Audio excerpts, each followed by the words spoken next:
Hello and welcome to Widowed AF. I'm your host, I'm Rosie Gill-Moss.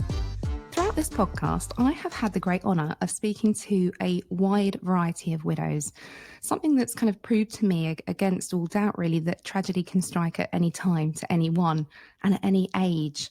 And my guest today is Thea, and she's joining me from the United States of America, which is lovely. It does mean I'm recording way past my bedtime at 6:30 p.m.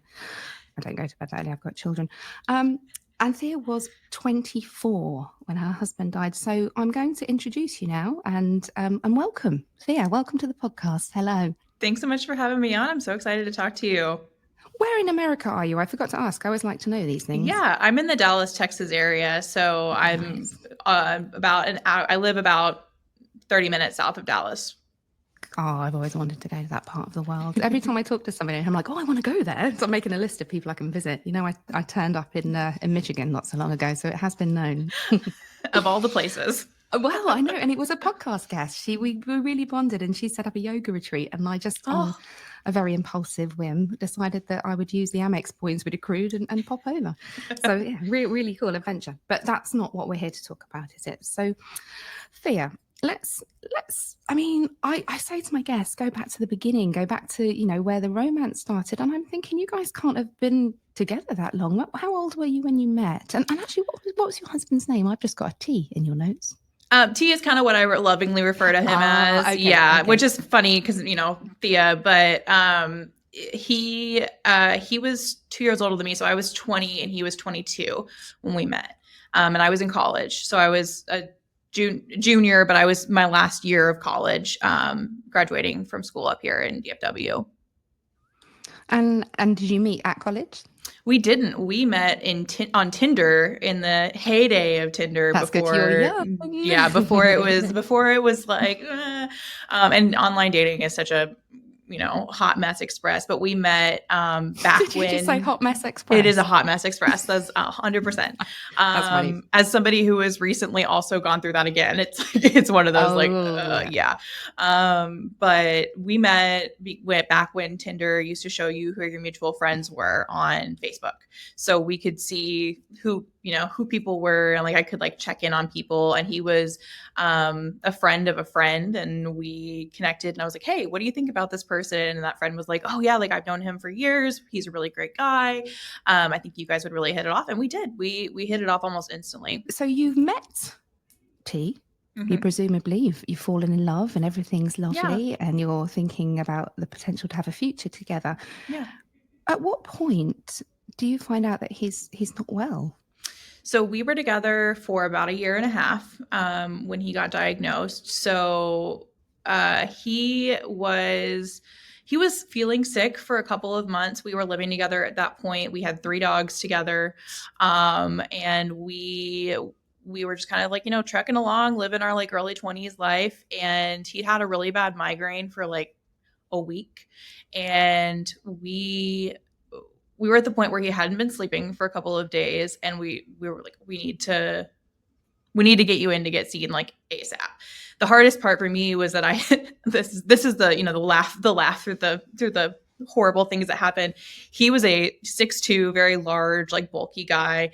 And I had turned in my car for repairs that day. And so I had a smart car as a loaner car. And so we are trucking along down the freeway at like, you know, 60 miles an hour, trying to get to the hospital to get him seen. And he's like squished into the passenger seat of my smart car because he wasn't already in enough pain. We had to like squish him like an accordion to get there. But they immediately, after hearing his symptoms, did a MRI and found a golf ball sized brain tumor that evening, the night that he went to the hospital. And it was immediately obviously diagnosed with something. They didn't know what it was. But it's not good, right? Yeah. And he was immediately transferred to UT Southwestern, which is the major hospital system for cancer care here in Texas. There's UT Southwestern and MD Anderson, and UT is here in Dallas, and was transferred there, and having to make the phone calls to his family and everybody to let them know what was going on was a lot, to say, to lack of a better term. And just remind me how old he was at this point. I had just turned 22, so he was 24. 24. Mm-hmm. So, Thea, I'm thinking he's had all these horrible symptoms. He's had a migraine for a week, which is obviously disturbing in anybody. But in a young man of 24, you don't immediately go brain tumour. And so in the time that it's taken you to drive in your little clown car to the hospital, Yeah. and it sounds like they were pretty speedy with getting the tests done as well, which is always a little bit concerning. I mean, we want these tests done quickly, but when it happens, we sort of, the alarm bells ring. And Yeah. so in the space of very few hours, you've been told that the man you love is seriously ill. And I'm now thinking of his parents, because 24 is no age at all. They're still your baby. I mean, they're your baby at any age, but 24. So did you have to call them and I've got so many questions. How far away were they? Let's start there. So his family lived in the Midwest, about 6 hours away, and did have to call them. I was very lucky that we were early enough in the morning. His family was already awake. Like it was like we had been up all night. And so by the time we got the testing done and everything, it was like 5 a.m. So they were awake. My boss was awake. So I was able to call everybody and not like have to wake them up. I love that you were considering this in the midst of the storm. It gets so much better, because that's just me as a person. Is I'm just like, I'm always thinking about those things and not like myself panicking, because like I'm always the last thing that gets considered is like my needs. It's a habit I work with my therapist on very regularly. Me too. And I suspect many of our listeners can relate. Yes. It's the caregiver syndrome, and it's I've my entire life. But yeah, having to call them and, talk to, I was working for a nonprofit and a secondary organization at the time. So I had to call 3 different bosses and his family and like kind of put our group chat together of all of our friends to let them know. Then he was transferred to the hospital in Dallas that day. So like I'm driving my clown car going 95 miles an hour down the freeways in Dallas, which I don't know if you've ever heard anything about American traffic, but it is not great, especially in the early mornings, and especially not in a car that could be squished that easily. So. And you've had to go into sort of admin role, haven't you? Oh, This terrible absolutely. things happened, and actually, it's what you're saying. This the pain that you must have been experiencing is almost you kind of. I wonder if it's partly a defense mechanism as well, because your brain goes into overdrive. Excuse me. But things like, when the police came to my house, I was offering them tea. They've just told me that my husband's died, and I'm like, do you want a cup of tea? How very British that, isn't it? And then you've got to drive. I don't imagine you were in any fit state to drive, but you just go into autopilot, right? Yeah. And that day, I mean, there's a lot of moments in that day, and we'll talk about them in a minute. But like that, just I can't remember where I put my keys like yesterday, but I could tell you word for word, text messages that I sent and read that day, and where I was standing when someone told me XYZ, and the look on people's faces and things like that, because those days are the ones that are like burned into our brain. And I wish they were for better reasons, but like those are the ones, again, you work through with therapy, because God bless therapy. You don't have a choice. Yes. So his parents, then, they're obviously going to come as quickly as they can to be with their son. Yeah. And are your parents around? Were they able to come and support you? Yeah, absolutely. And my family has been and continues to be a saving grace in the whole situation. And they're local, and just so happened that my aunt had moved down very shortly before this happened. So, my aunt had moved in. It's okay. My family is local. It just so happened that we had a lot of really great extended family in the area, and they took care of us through this whole process, not just that day, but especially in the last several months of his life. Like, would not have been able to get through this without my family. His family and I were on good terms at that time. Ooh. But lots happened, and that's kind of where that day was kind of where a lot of that started, unfortunately. So, and I'm sort of, being a bit facetious here, because, we all love a little bit of gossip, but in actual fact, it's incredibly difficult when relationships and families splinter when you need them most. Yeah. So let's go back to this day. Now, you've had the scans, they found something. At what point do they have the big conversation with you about what they found? Yeah, so we knew going into it that it was a brain tumor. Like when we got to the hospital, they had told us at that point that he had a tumor and he was being transferred to UT because they have one of the top neurology programs in the country and a top cancer program in the country. So are you at this point thinking this could be the end of everything? Or are you still thinking this is terrible. God, this is a brain tumor, but he's 24, he's fit, he's well, like this, he's going to have an operation and it's going to be really traumatic, but we'll be fine. Yeah, I think we were more in the latter camp of things. I'm very much the optimist in every situation. And again, it's probably a defense mechanism, but just especially having a really great community of people who kind of rallied, they were also all saying the latter of the situation. And I think all of us were very much aware of like, this is a huge deal, but like also if there were ever a time for something like that to happen, it's when you're 24 and when you're fit and when you're able to withstand what that kind of thing would cause, because we all knew at that point that we were looking at potentially surgery, potentially chemo, radiation. We didn't know whether it was cancer or not. So we had all of these questions that none of us had answers to. And his family, it took them about 6 hours to get in. So his family came in that afternoon. Sorry. His family was about 6 hours away. They came in that afternoon. So it took them a while to get there. And in the meantime, I'm the only person there trying to field everybody's questions, trying to become an expert on brain tumors very quickly. Correct. Yeah. And did you Google? I mean, yeah, everybody does. And my mom, my friends all did also. The hard part about especially cancer in general, but brain tumors specifically, is that unlike a lot of other kinds of cancer, you have so many different kinds of tumors that you are looking at anything from you could be alive for days to you could live with it your entire life. My mom, about 4 years ago, was diagnosed with a non-malignant brain tumor, a very minor one, but that's something she could live with her entire life without ever having any side effects from it. And she doesn't currently.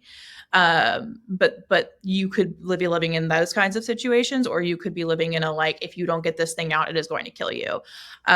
One of the reasons we knew it was pretty serious, and we had a conversation with the doctors about it once they did a secondary scan and everything at the hospital, was that his was placed closer to his ventricles, which is the brain's like drainage system. So with the way the fluid flows through your brain and your spine, if your ventricles are blocked, it causes hydrocephalus, which is swelling, basically, for lack of a better term, in your brain. So when you see, people who have, bulging eyes or any of those types of things from swelling in their brain, or they talk about drilling holes in the brain to alleviate swelling, that was basically what was happening. Was the tumor was cutting off the drainage system to his brain, in addition to just being a tumor in his brain. It was also had a headache.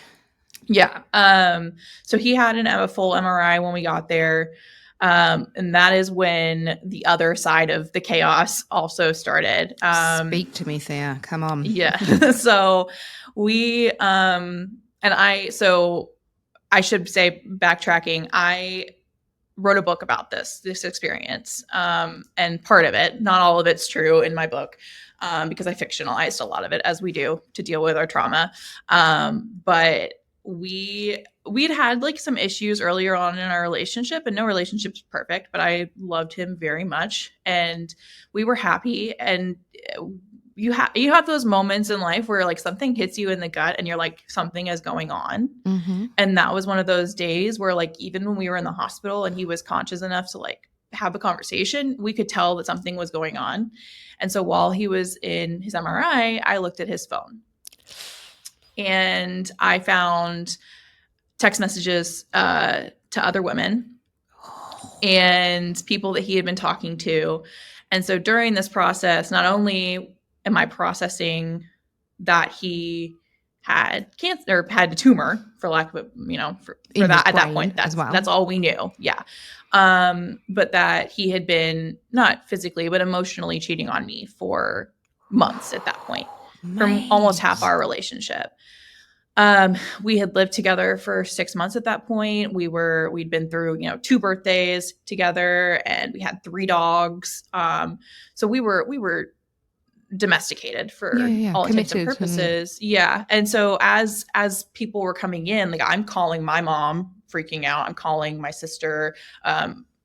I lovingly refer to her as my sister. She's actually the mom of the girls that I nannied for years. And so she is my older sister for all intents and purposes, and was with me throughout this whole process. And the 2 of them are like, FBI researching, figuring out what's going on. I'm calling his parents, trying to figure out if they knew anything about this. And so trying to handle my own emotions surrounding that, in addition to the now medical stuff. And so his family is coming in, and that is such a lower priority than it is for me, because him having a tumor is one thing, and I will support him and be with him through that, whatever the turnout may be. But I'm also now thinking, okay, I have been with this man for a year and a half. I don't know whether he still wants to be together. And this is just like this, him building these other relationships with other people was his out. And this is just really poor timing on everything. I don't know whether or not, like, what the outcome of this is going to be at the end of today, much less if he needs treatment and all of these things, now knowing that he was doing all of this other stuff in addition to.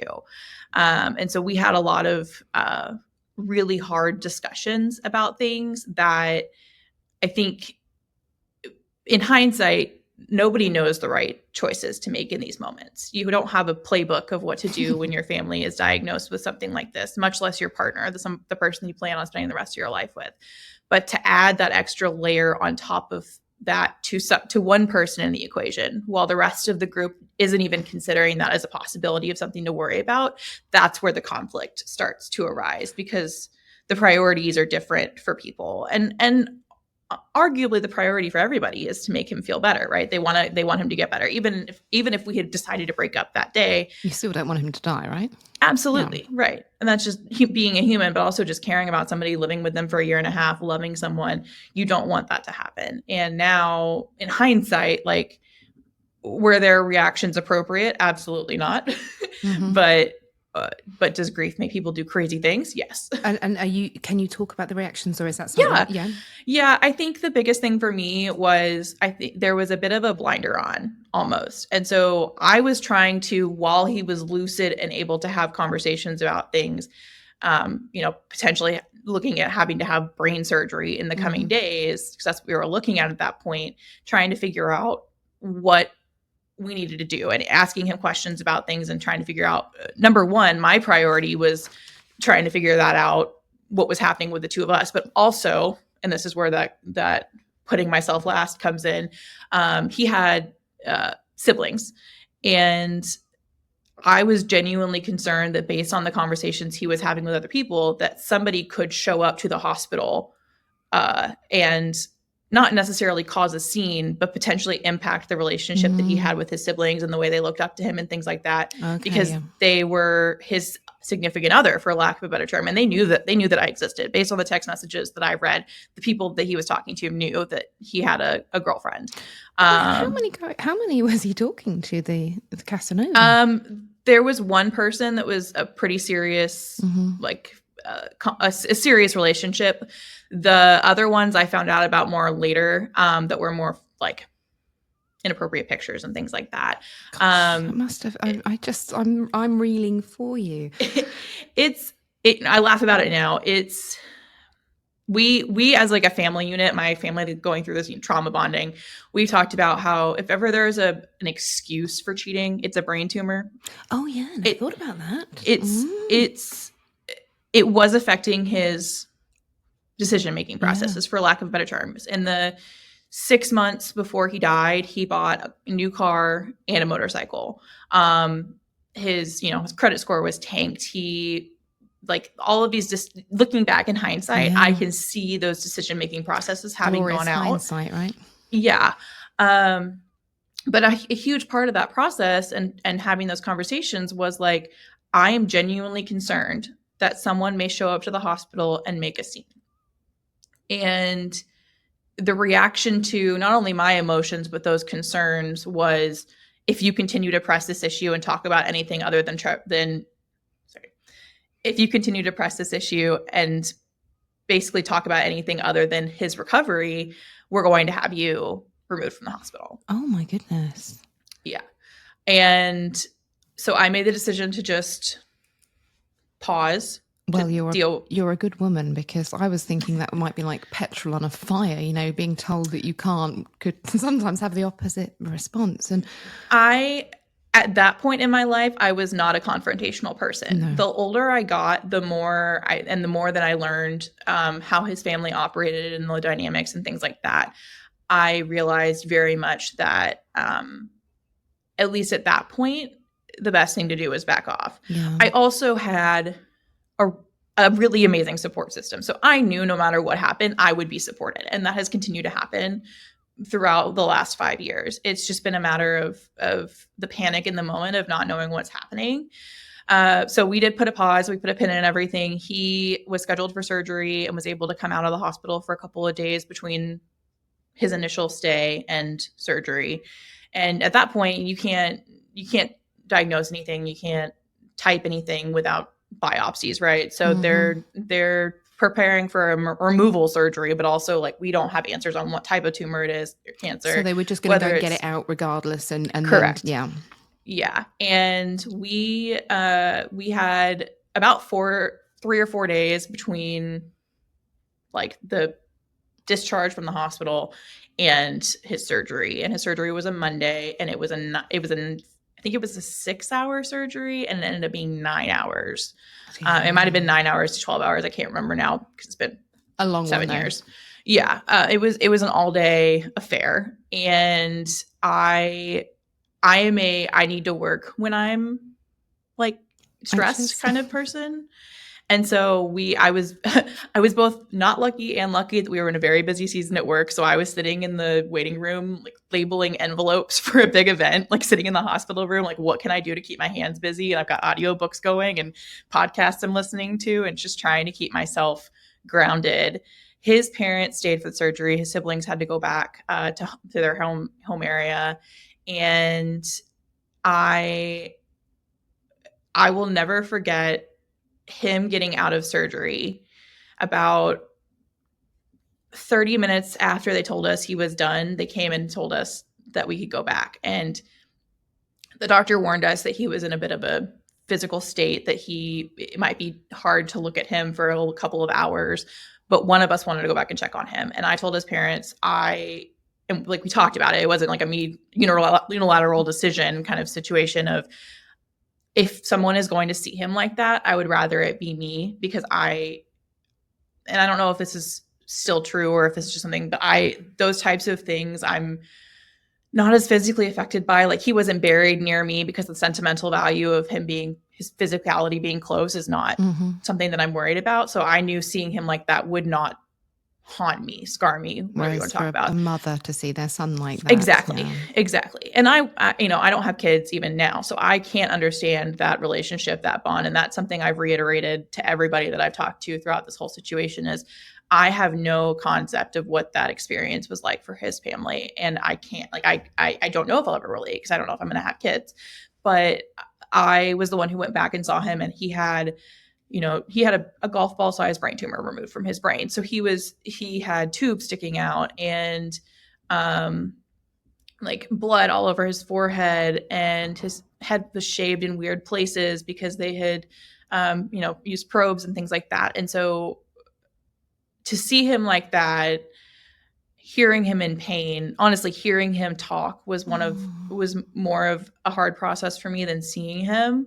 But I am, to this day, very glad that I was the one who went back there and saw him like that, because there are a lot of things that his family had to endure, regardless of how we got along.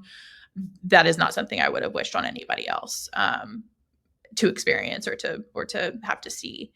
But he went through a 9-hour surgery. Surgeon came and talked to us. He did great, no complications or anything. Again, 24-year-old, healthy, otherwise male. He was fine. Can I just ask how he was in the lead up to the operation, whether he was able to talk about whether he was scared? Because when you go in for a surgery like that, there really isn't a guarantee you're going to come through it, is there? Yeah. And that's probably a good point to talk about him, right? Because that's the one thing, as I feel like throughout this whole journey of losing T,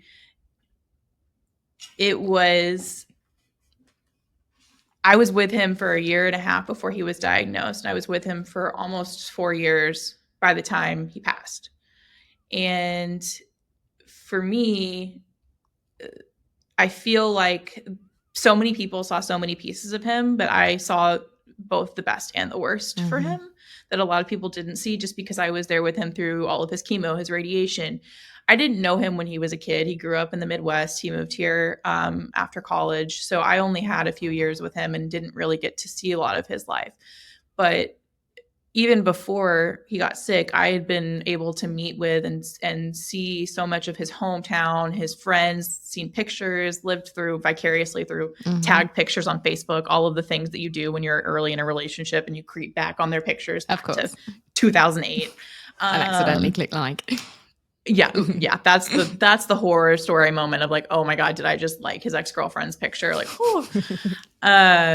but he was a, red-blooded American car guy. He loved his dog, who he moved down here with, who still is with me today. He loved baseball, and he was a huge sports fan. He loved baseball and football and would go to those games all the time. We would go to them together. And so he had like this huge life, a huge community of people that he loved and loved him when all this started. And so when we were getting ready for surgery, we had his family in town, but we also had hundreds of people who were in his community, his home community, and through, work and school and all of these different things that he was a part of that really rallied around him. He was terrified. And I don't think he would have said that to anybody else besides maybe me and his parents, but he was really, really scared. And I think anybody will be going into those types of surgeries. And I think part of the reason why I am the way I am with the whole process is my mom has had about 15 plus back surgeries in the time in the time that I've been alive. She was in a car accident prior to her getting pregnant with me, and has since had falls, and she has spinal cord stimulator inserted, which is kind of like a pacemaker for your back. And so she's had so many surgeries where there's a possibility of not waking up. So to me, I have prepared for that experience my whole life. I've been through that several times, and this may honestly be the first time I'm really considering that connection. But for me, I'm always in the I'm always on the optimistic side, because I always want to make sure that someone is there being the steady rock. As I've gotten older, I've kind of realized that sometimes I'm really bad about making sure that I have a steady rock too. And I think lots of the things like lots of these things will have masked your grief, masked your own fear, because even things like finding the texts on the phone, because then you get to be angry instead of scared and Exactly. sad. Exactly. And lots of practical jobs. And I can really kind of relate to a lot of what you're doing here, this sort of busying yourself. And but what a nice, is that the right word? It sort of seems a bit of a wet word, really, but that so many people wanted to see him, that he'd had such an impact on so many people, that that says quite a lot about a man. And the idea that he was able to, I guess, take off the mask at home to show you that he was afraid, because men in particular feel they have to put on a brave face. They don't necessarily want to talk about the fact that they might not make it through surgery. And I think having this person that he could talk to, I think that you gave him an incredible gift. And I just wanted to get that in there. You may continue now. It's when you're looking back at all of this stuff years later, especially, so for so long I did not deal with the grief, and I'm sure we'll talk about that, but I focused on the other emotions because it was easier to. And what happened was, when I finally had to face them, I deflected more. I deflected with alcohol, I deflected with bad relationships, I deflected with keeping myself busy and distracted and didn't actually deal with the pain, even though I started therapy 3 or 4 months after he was diagnosed. I started with a therapist for the first time in my life as an actual therapist. We had a family psychiatrist growing up that, because everybody in my family is neurodivergent. All of us are neurospicy in some way or another. Same. Yeah, we're an exciting bunch. And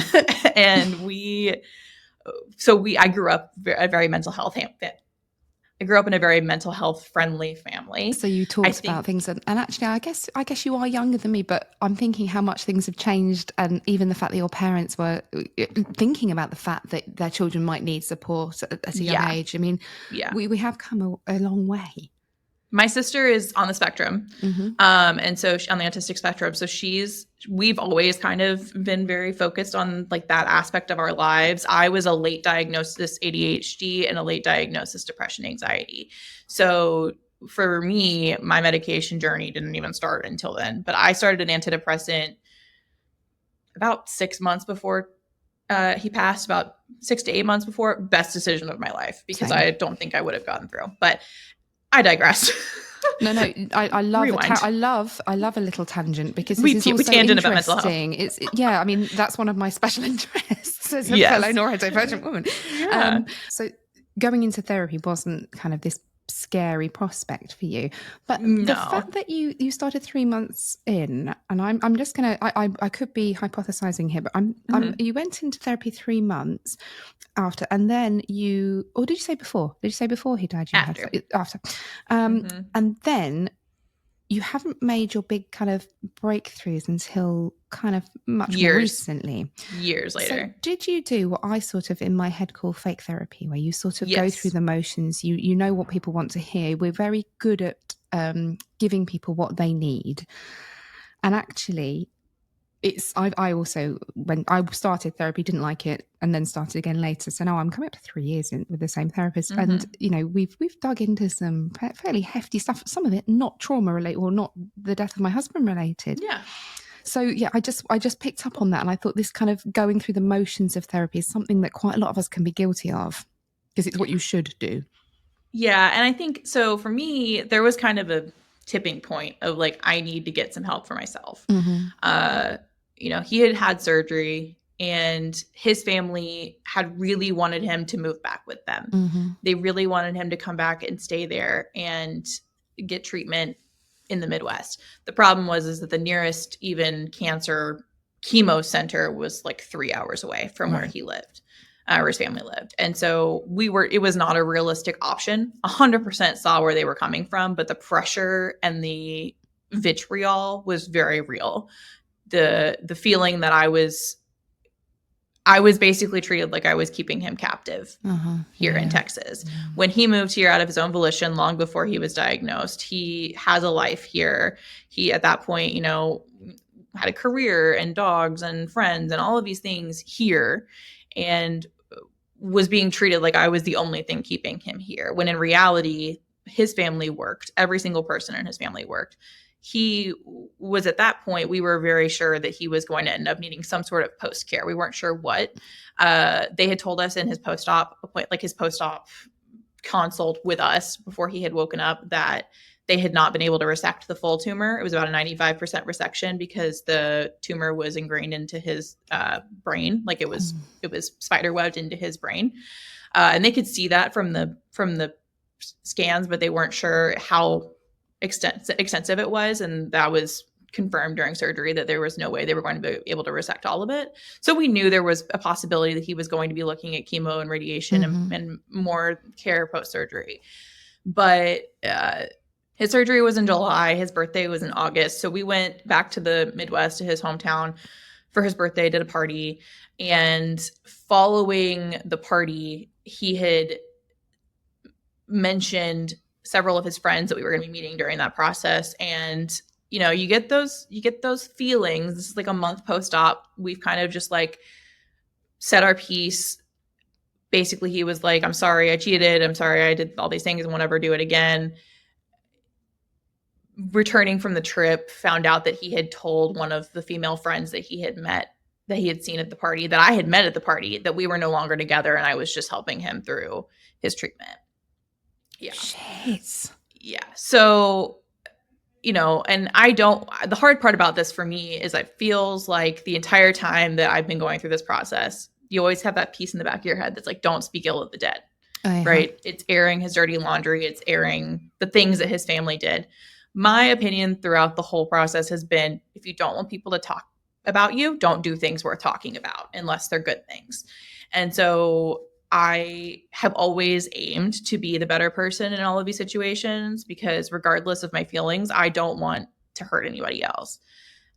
That has been me my entire life. But for this process, really, truly, I basically was like, I need to either get some help for myself and figure out what I want to do, or I'm going to go crazy. Like I'm going to literally end up in a grippy sock vacation, as we lovingly call it. I heard that on a Facebook group. I've never heard that over here. The grippy sock baby. Yeah. And I say that in my book too, because I did end up having one because of all the unresolved issues that I didn't deal with in my fake therapy.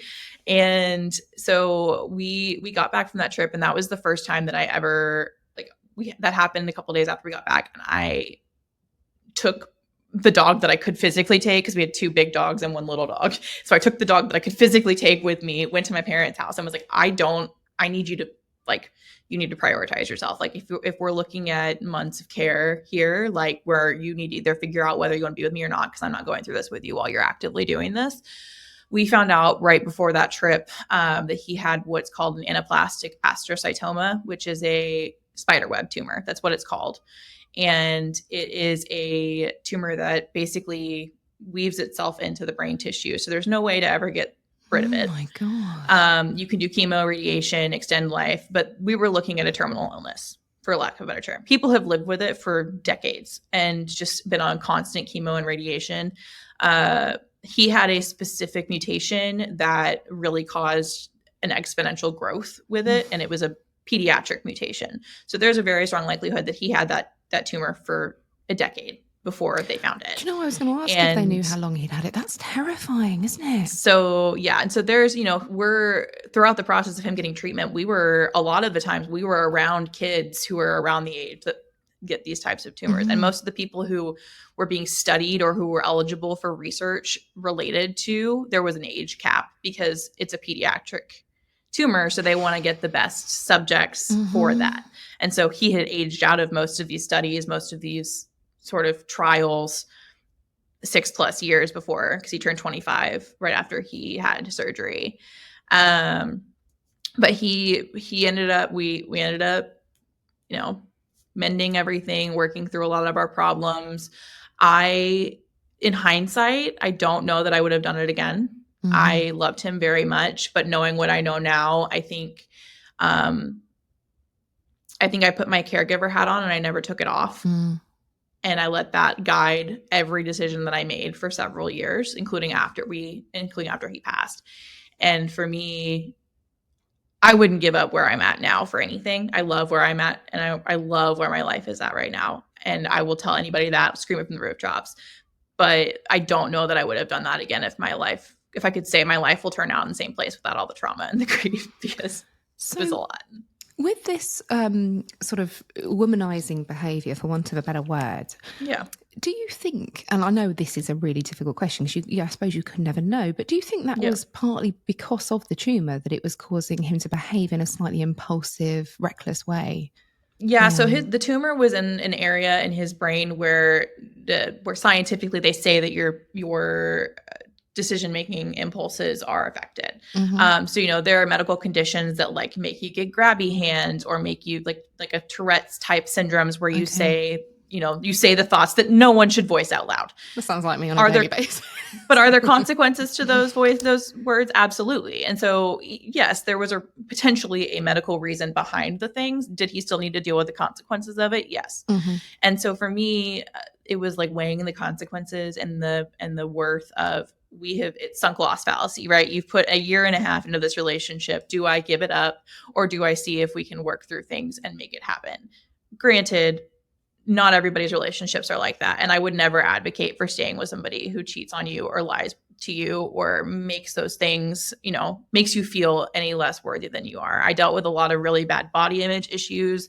I had an eating disorder growing up. I was at that point, the time that we met was one of the smallest physical points of my life because I had been physically ill for years with no answers. Now I know in hindsight I'm anemic and I had a lot of GI issues related to that. But I was 130 pounds, maybe 150 pounds dripping wet. I'm 5'7". I'm not a small person. And so I was stick skinny, cute little blonde thing. And by the time he was diagnosed, I had gained weight and I was internalizing all of this stuff as to like, oh, it's a me problem. Right? It's a me problem.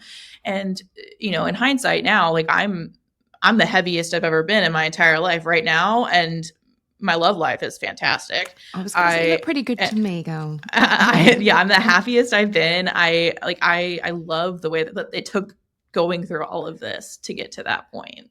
I'm going to tell you though, you got there quicker than me because I also struggled with body. I had eating disorders. I had loads of troubles, and lots of which I think stemmed from my neurodiversity being undiagnosed. And it took me until my kind of early 40s really to get to where you are now, to accept that, I asked my son to take a picture of me and my daughter we were on our swimwear and we're having a cuddle on a sun lounge, and I said, take a flattering picture, and he did not take a flattering picture.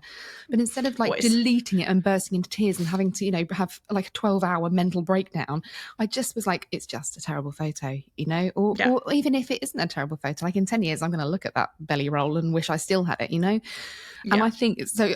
But you've got there so much younger. I'd love to be able to. I wouldn't love my husband to have died 10 years earlier, but I would have loved to be able to give myself the gift of this knowledge 10 years sooner. Yeah, absolutely. But after you've got this now. Sorry, I rallied on because I'd written down a question and I was burning to ask it. You've had this diagnosis. You know that there isn't really a light at the end of the tunnel. He could live, but it's going to be with a lot of chemo. So what's your relationship like at this point? So you've forgiven him. You've decided that you want to be with him. How is the relationship and the dynamic? And I'm thinking you must have got married in that point, in that time as well. Just tell me a little bit about the lead up to that. So we actually didn't get married until a month and a half before he passed away. Okay. So over a year and a half later, because he passed almost 2 years exactly to his diagnosis, or to his the day we found the tumor. Yeah. We were doing really well for about a year. Relationship wise, we really didn't have any challenges until the very end of his life. And what was just quickly? Just so I like to have a kind of picture of what it was like. Yeah. Is he physically well at this time? He's actually so you wouldn't necessarily know he was sick at all. Correct. Okay. He was working until about 4 months before he passed. Wow. He went back to work like a month, maybe 4 weeks, 5 weeks after his surgery, because it really didn't impact anything besides like him having a cut on the back of his head. Okay. He wore like a hat. And so I remember we went to Austin for his birthday, which is our capital city here in Texas. And we were there for a weekend, just like, okay, let's just get away and do like a vacation or something. And this was right after his birthday. And we were really trying to kind of rebuild everything. This was very shortly after everything had hit the fan. And we were at one of my favorite pizza restaurants in Austin. And I guess the waiter or the owner or whatever saw the back of his head, which was very much still healing. I mean, he had a giant incision with like not staples, but stitches and things like that in it. And so we had ordered pizza or something and cheese sticks, something like that. And they brought out like all these extra appetizers and dessert and all these things and like paid for our meal and everything. And it was like the first time I think he realized that like he was standing and doing all of these things, having just gone through a major brain surgery. And like, it really had hit him that like, he was like, and I guess perhaps sick. People noticing that you're sick as well, because, Absolutely. Women, when we lose our hair, that tends to indicate. And actually I'm going to share with you because it's I had a benign brain tumour when I was a small child. I was about 4, and I was a nightmare, as you can imagine, on the hospital wall. This is how old I am. There were glass bottles to collect the blood, and I kept breaking them, so they discharged me. And my mum, I've still got a massive scar at the back of my head, but at the time obviously it would be shaved. And my mum had taken me swimming, and I bent down to pick something up, and my hat fell off, and the lady, the attendant, fainted on the spot. So, oh no! I suppose if you picture it on a small child, it must have been absolutely horrible. No photographs to show you, I'm afraid. But sorry, I just thought I'd share that little anecdote with you. But it must have been, I guess, I'm thinking that feeling that you're going to be okay, and that actually to the outside world, at least, you can present this image of somebody that's still well, and then somebody in a restaurant has noticed it and sent food. And first of all, I'm thinking, oh, bonus, there's got to be some bonuses to being sick. But actually, when you think about it, it does kind of make you stand out, make you feel different, which is probably something he didn't want at this time. Absolutely. And I think he, for the most part, went back to life as normal, with the exception of appointments and chemo and radiation. He started radiation and chemo about a month after his surgery, or 2 months after. Brutal, isn't it? Yeah. We found out the typing and everything like that in about August of 2017. And when he started chemo and radiation, so with non-brain and spine tumors, they do, IV chemo, you get a port, you may sit in a chair for an hour. With most brain and spine tumors, they give you a pill. And so you take a pill, it's 5 on, 26 off was his schedule, I think. And so you would take 5. I even thought of trying to remember that. Yeah. So you take a pill for 5 days and then you're off for 26 days. So the second day until about a week and a half after you finish that last pill is what it's like being in an active chemo chair. And the weeks after. So he was going through that every single month for over a year, and he had radiation in his brain. He started out with regular radiation, did radiation on a couple of different spots in his brain just to keep things from growing. He had a resurgence of a couple new spots from places where they couldn't resect later on in 2018. Math. And he had different kinds of radiation. They kept him on the same chemo, different doses.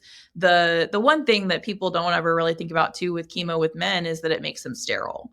So, or at least in that period, you can't have children because you have to use protection all the time.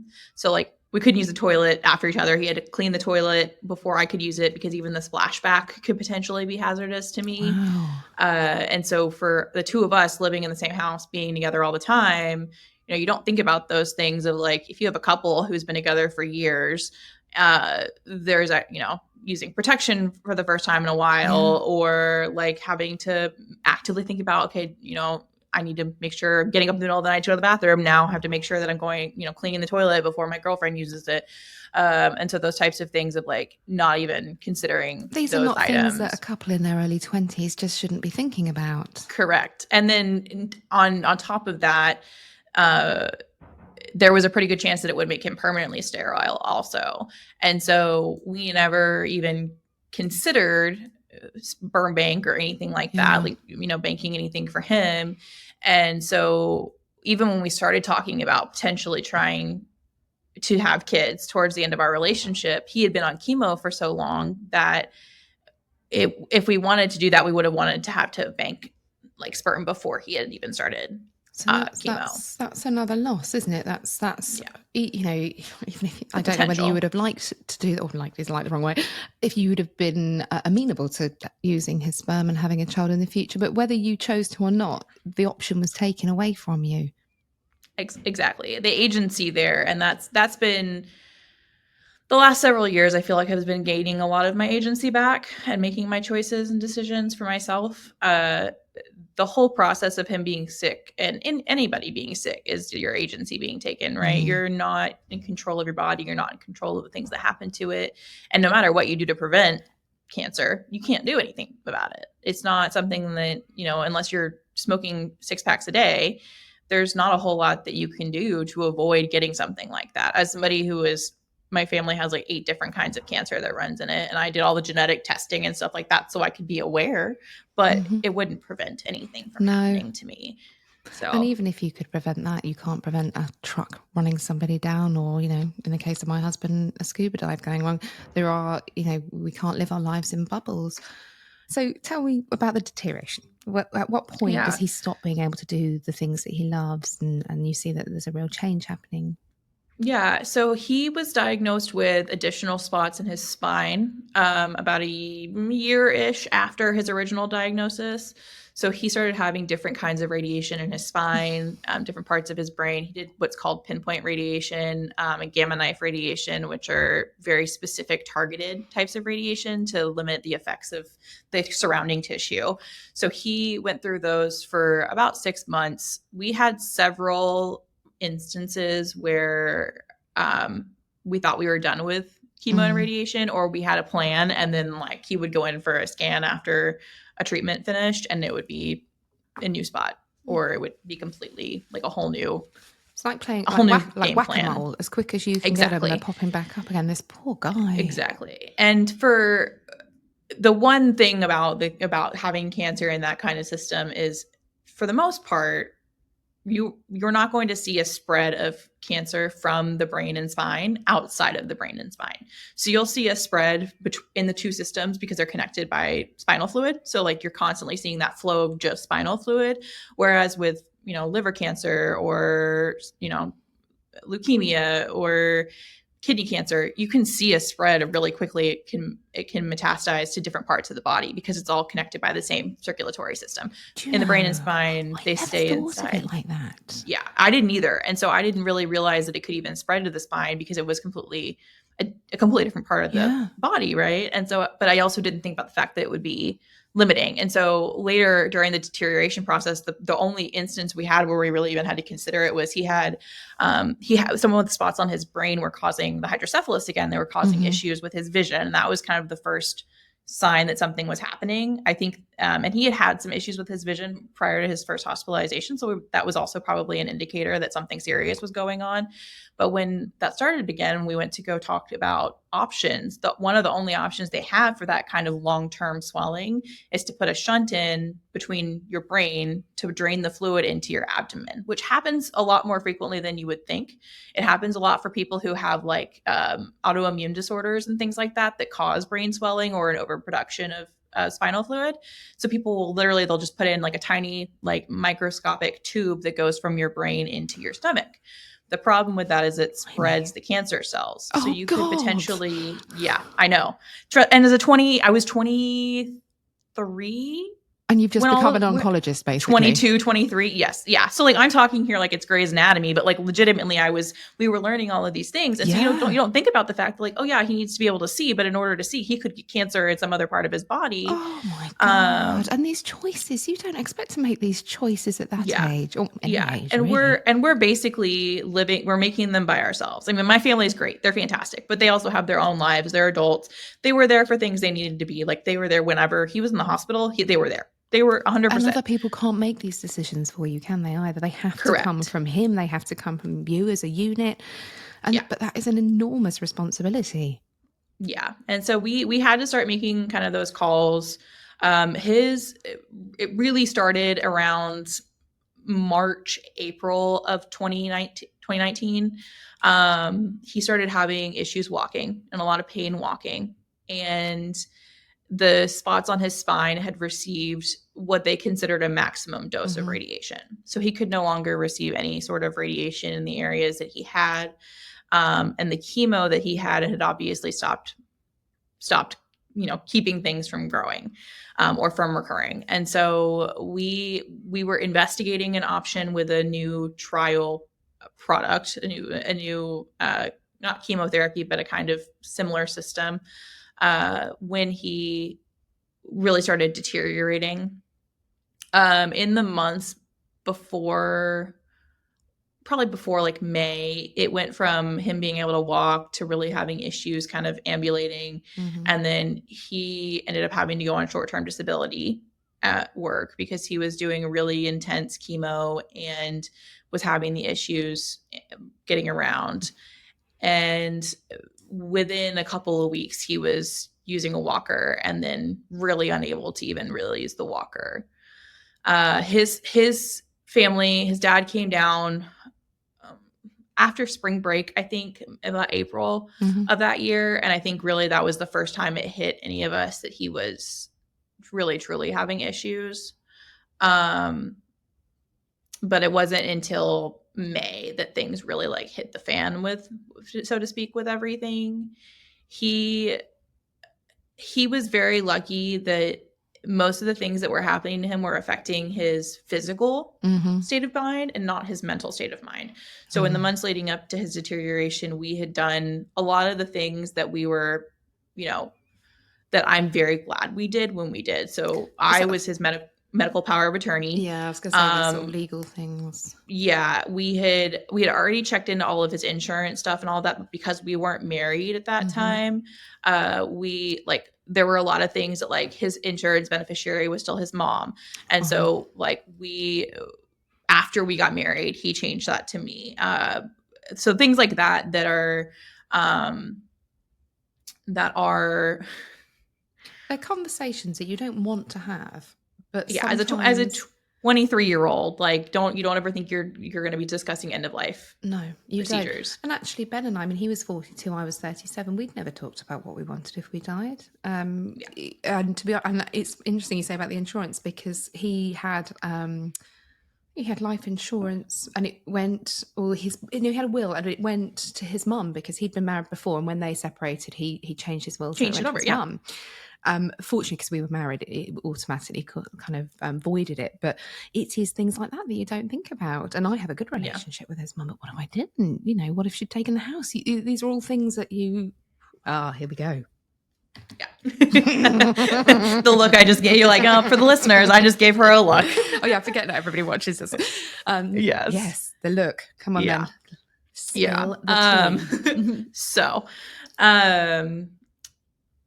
the months that he started deteriorating,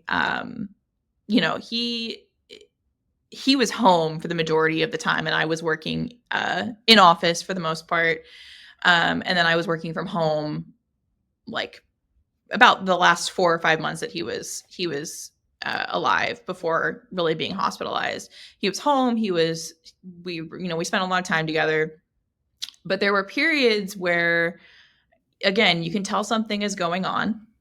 That female intuition. Yep. Or even just, and like my partner now sometimes he's like, spidey senses are tingling, what's going on? And I'll be like, oh no, I'm just like, I'm in a bad mood. Like, it's not you. It's just, and I don't even have to have communicated with him. It's just like that weird connection. So we were getting Memorial Day weekend. We were getting ready to go. It was the end of May. We were getting ready to go to visit his family for the weekend. And visiting his family was always a adventure because it was not just the two of us. It was the two of us and 3 dogs in a car for 6 hours. And sounds quite smelly. The mental, not even that, just like the mental preparation of being with somebody for 6 hours. And at that point, he was also, for the most part, wheelchair bound. Okay. He wasn't completely unambulatory. Like, he was still able to kind of get from the chair to the wheelchair, but like was not really functional below the waist. And so we were really concerned that like the ride there was going to be problematic and trying to because like I usually we'd split the drive and like somebody would stay like, and we would walk the dogs together while we were driving because 6 hours in the car, the dog's going to pee or throw up or something because they're dogs. While we were sitting in the doctor's office, I got a message from somebody asking if I could have him call her because they needed to get paperwork finished for their daughter. Shit. Yeah. And I've been very public about this process, like through my friends and family, like they all know.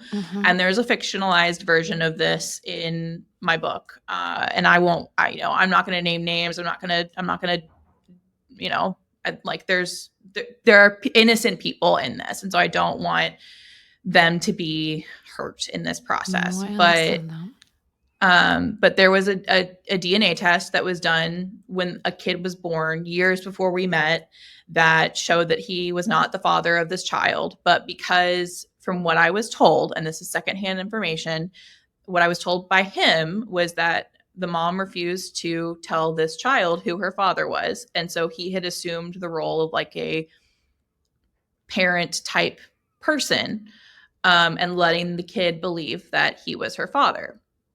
The problem being, I was not aware that this person even existed. That's quite a big problem as well. Correct. Much less that this child was growing up believing that he was her dad. It was the same feeling as reading the text messages in the hospital the first time. And I don't know why everything has to happen while I'm sitting at the freaking doctor, but like it was that feeling of like your stomach bottoming out. Yeah. And when you realize something like that. And so I was just sitting there like this, I think I literally said out loud, "You've got to be effing kidding me." I curse like a sailor. Like it's a problem. It's my second book is literally called 4-letter words because I curse so much. And I got up, I called his dad, and his family and I did not have the best relationship at this point, but like we were, collaborators on making sure that he was doing well. And his dad, when I told him the person's name, before I knew the details, I was like, "What is going on?" He's like, "We put this to bed years ago. I don't know why she's bringing this up again." Well, what none of us knew at this point was that he had been basically meeting up with this woman for several years, 2 years at least since his diagnosis, and spending time with the kiddo and the mom.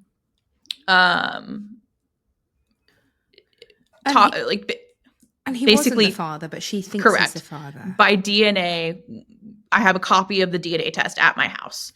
They maintained the mother of the child maintained that somebody else took the DNA test for him. It was suggested that his former roommate did it, that someone else. I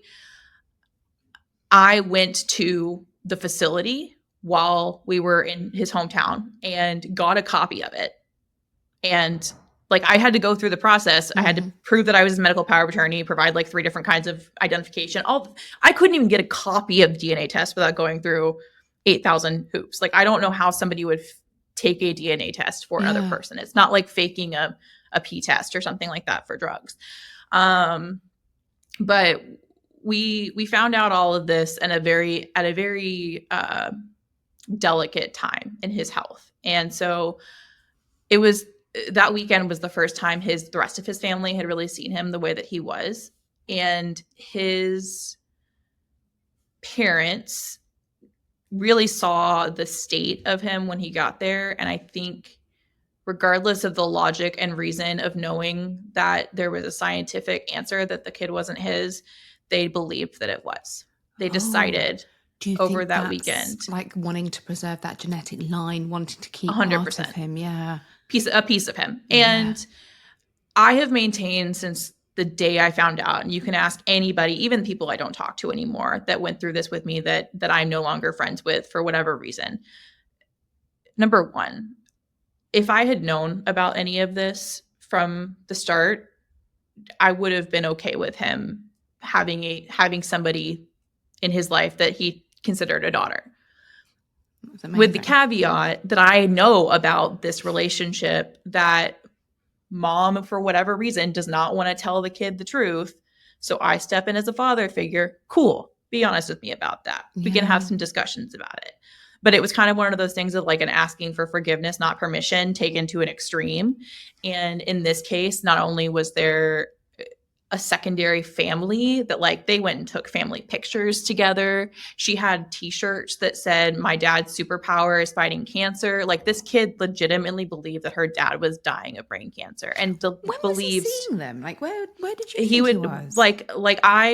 So again, like the FBI girls can find anything. Yeah. So my mom and one of my best friends went and found photos that she had posted that he wasn't tagged in, but that it was very clear that they were in DFW from where they were coming from. They lived in the same area as his family, and was getting tagged in all of these pictures, or getting posted all these pictures, public pictures that people could see. He just wasn't tagged in them, of them at an arcade when he had told me he was at the mall, or when he was supposed to be working and he was doing so.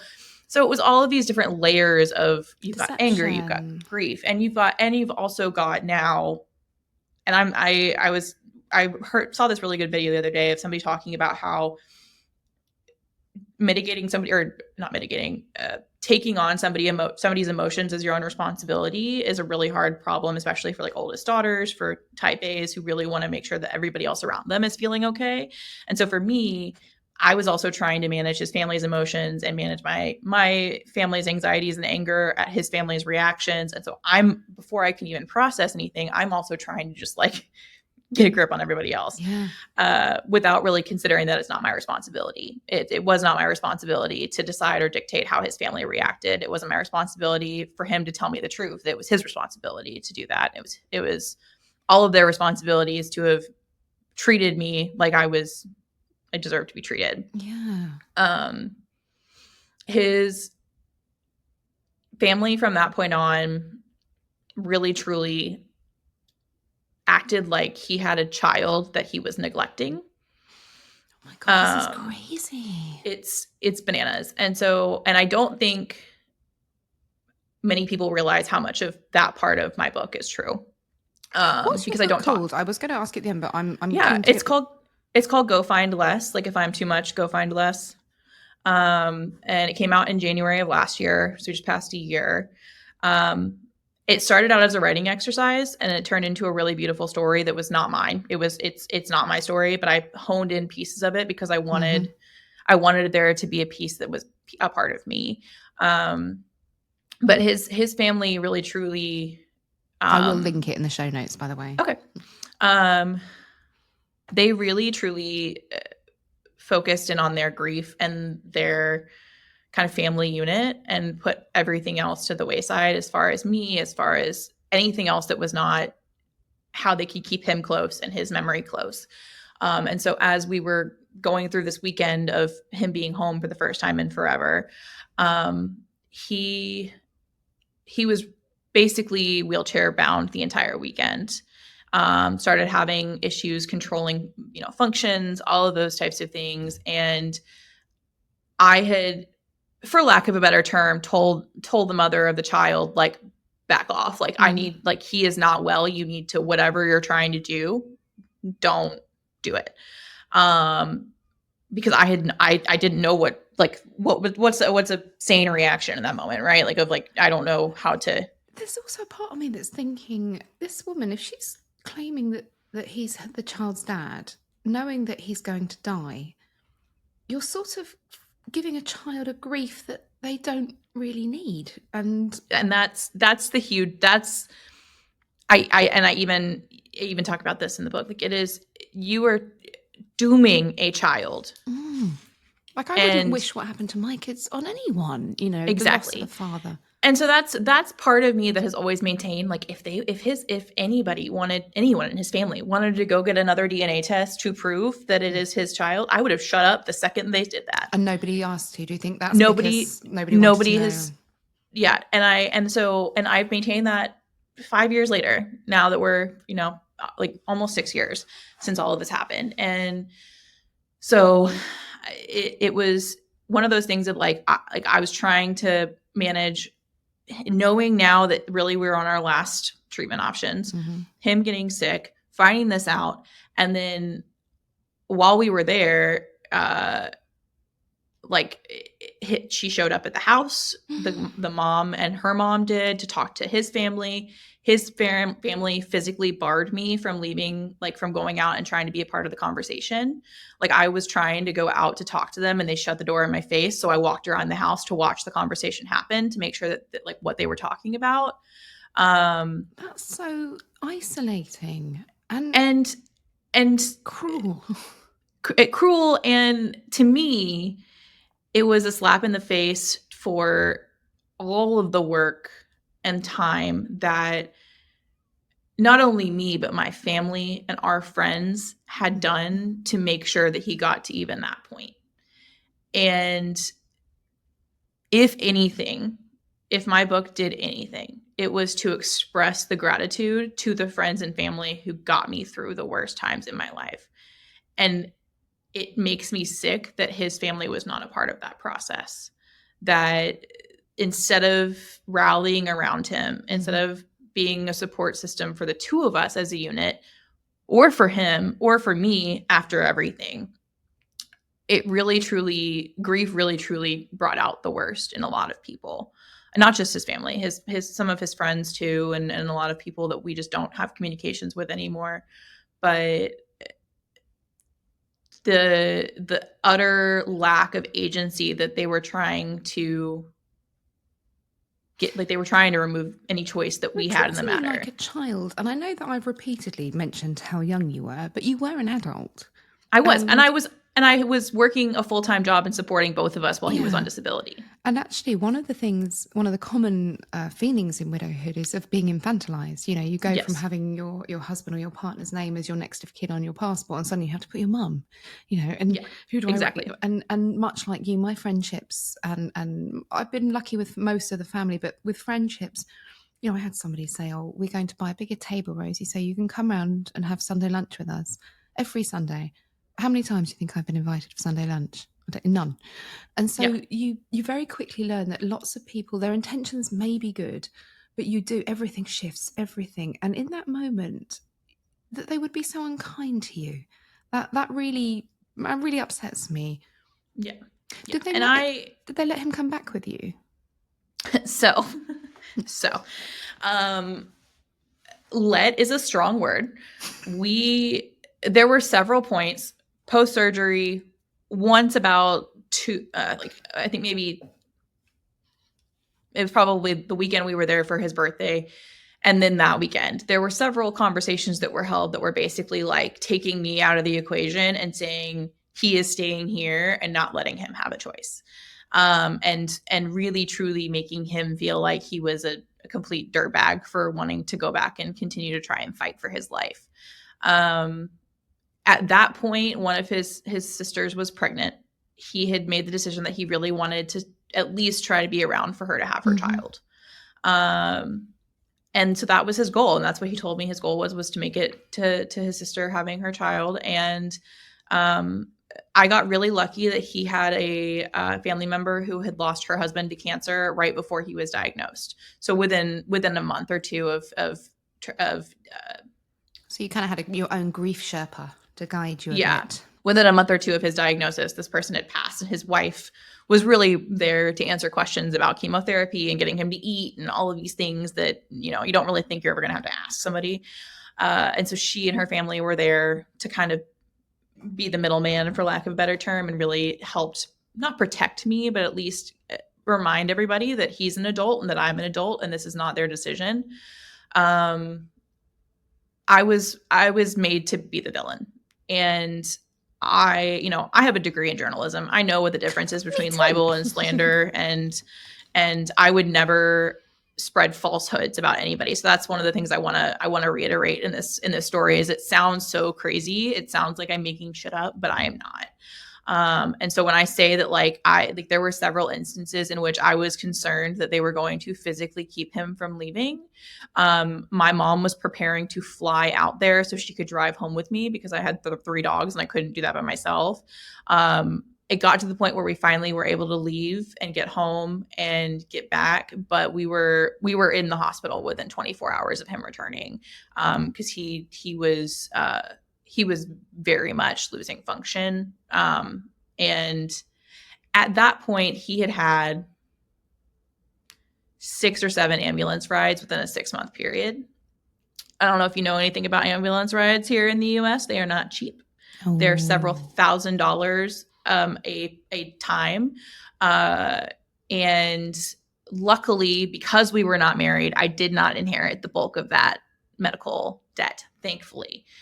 However, there were a lot of things that we had spent hours and hours and hours and hours in the ER. He had seizures while I was driving. He had a seizure in the passenger seat. And luckily he did not have a shaking physical seizure. He had what's called I think it's a mental seizure, where his brain basically stopped working. And so he was like stuttering and unable to really form a sentence and kind of just like zoned out.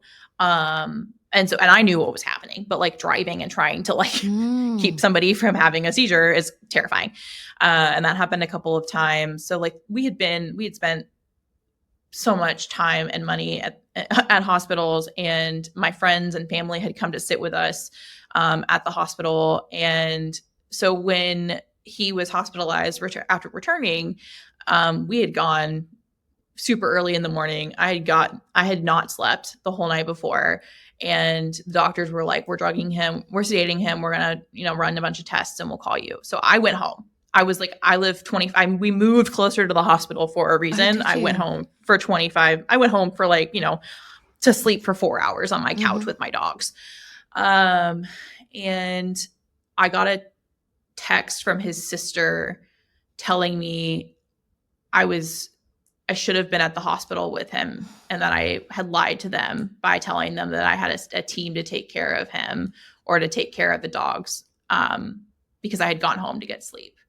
At the ER is like, they have a bed and they have a chair like the one I'm sitting in. It's not like I can sleep in them. And at that point, you choose to sleep because you're so physically exhausted from driving six hours back from the Midwest and then immediately having to turn around and stay up all night and go to the hospital, or you risk crashing your car. Like I've people die from those types of things. Everybody knows, and we're not always very good at listening to it, that we can't function. Like the analogy I use with my kids is, if you don't charge your device, it doesn't work.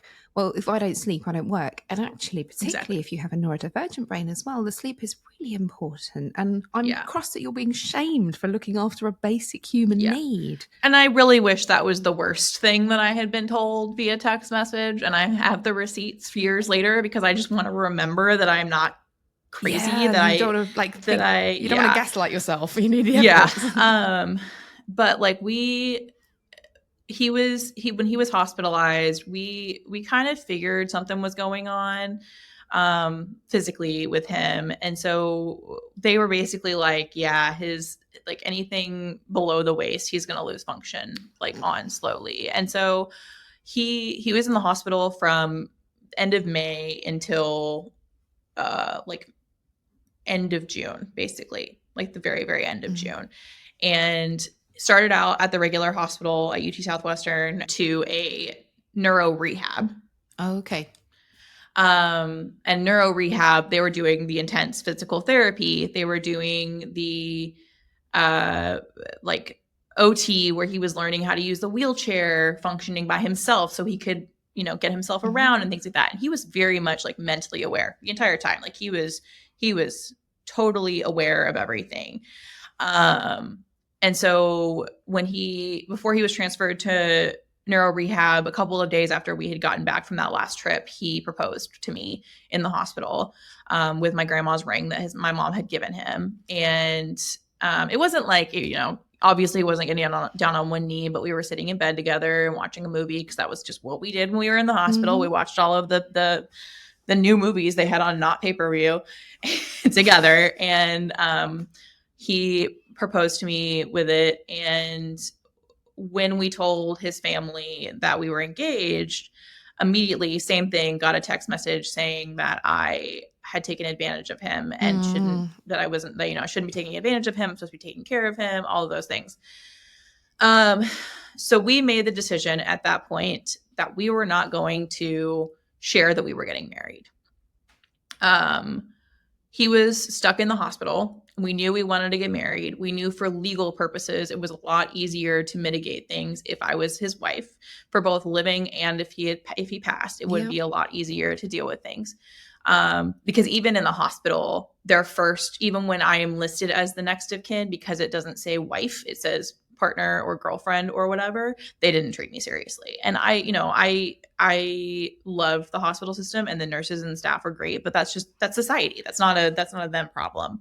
The system is archaic. We have a similar thing here. Where widowed parents, if they weren't married, didn't get any financial support. We don't get a lot over here anyway, but it got changed. I think it was last year. It might have been the year before. But he's obviously premeditated the proposal if he's managed to get your grandmother's ring. So this is not an impulsive decision. This is not you standing over him with a Tiffany box saying, you must present this to me. God, I wish I could have had a Tiffany ring. I would have died. But no, and my ring was lovely. And I'm guessing that he wasn't a secret multi-billionaire. You weren't standing to gain, huge amounts of money from insurance. So what did you stand to gain from manipulating him to marrying you? What was their Nothing. reason for that? No. And in hindsight, I had every reason not to. That's the thing, is like, time and time again, I was cheated on, lied to, and I still married him. And I still loved him. To his last breath, I loved him. I held his hand while he died. Like you don't do that for somebody you don't love. No. But for me, the security of it was also a huge part of it. Not the financial security, but being able to make sure that his last wishes were respected, because we had those conversations. We talked about where he wanted to be buried and how he wanted to be handled. We talked about whether he wanted to donate his body if he could, or his organs, and all of those things that, like, nobody was asking him while he was visiting his family. Nobody was having those conversations with him, and they could have had text conversations that I did not get to see because his family locked his phone after he passed, so I couldn't see anything. Yeah, I literally could not get into his phone to do any of the banking stuff, like nothing. I had no access to anything. This is insane. Yeah. I also think there's something to be said as well, and forgive me for talking over you, about identity. And again, I'm going to hark back to your youth, but being very young and not being married, you almost don't have a validity in the kind of in the administrative world. And I think sometimes, again, it is archaic, that we still need to make these things, legal documents, but it does. We all lose our identity a bit. And I've had guests come on and say, well, I didn't feel like a widow because we weren't married or because we'd separated. And actually, I think it does give you, I want to use the word status, but I don't mean it in a sort of hierarchical sense. It's a societal, like you said, administrative status. And with, I joke around, we were talking about it today at work, like it feels silly calling somebody my boyfriend. Like, I have a boyfriend currently. Why do you think I'm married for the second time? I couldn't be going around calling a middle-aged man my boyfriend. It was embarrassing. And I was, and my partner is 36. Like, we're not children. Like, he's divorced. We've been through some stuff. Like, we're fine. But I call him my partner, and people assume I'm queer, and so people assume that I'm talking about another girl or a trans person or whatever. And I'm like, no, it's a 6'3" cis het white dude, or cis white dude, I guess. And that's fine, but like, he's still my partner. He's not my boyfriend. Like, and he is, like, that's literally what he is. But, and so when you're talking about trying to talk to insurance agencies, trying to talk medical insurance, trying to talk to doctors to make appointments, they will not talk to you if you are the girlfriend. So there were times where I just had to say I'm his wife. Yeah. And it's not untrue. Like, at some points I was his fiance, and common law wife as well. I had a guest that actually took her her partner's name because they didn't get married. He died suddenly. They were planning their wedding, and so she had her name changed because she wanted that was their plan, and they've got a daughter. Yeah. So I think sometimes there is something about wanting to own and being a widow. I don't want to be a widow. I don't want to, but actually, this is an integral part of who I am. This terrible thing happened, and I kind of wear that with a badge of honor now. Yeah, and I'm very open about my experience as a widow, like I said, and my personal stuff, and everybody pretty much in my life, even in my friend group on Facebook, knows most of this story. But I think the hard part for me has always been that for years I didn't talk about the hard stuff. I only talked about the positive, and then people were getting the third-hand information from things that they saw that his family posted, that people in the community posted, that they were seeing events and stuff like that, and I wasn't being included, and they were confused as to what was happening. We decided that we were going to have a ceremony at the hospital, and the hospital had a chapel. I got very lucky that I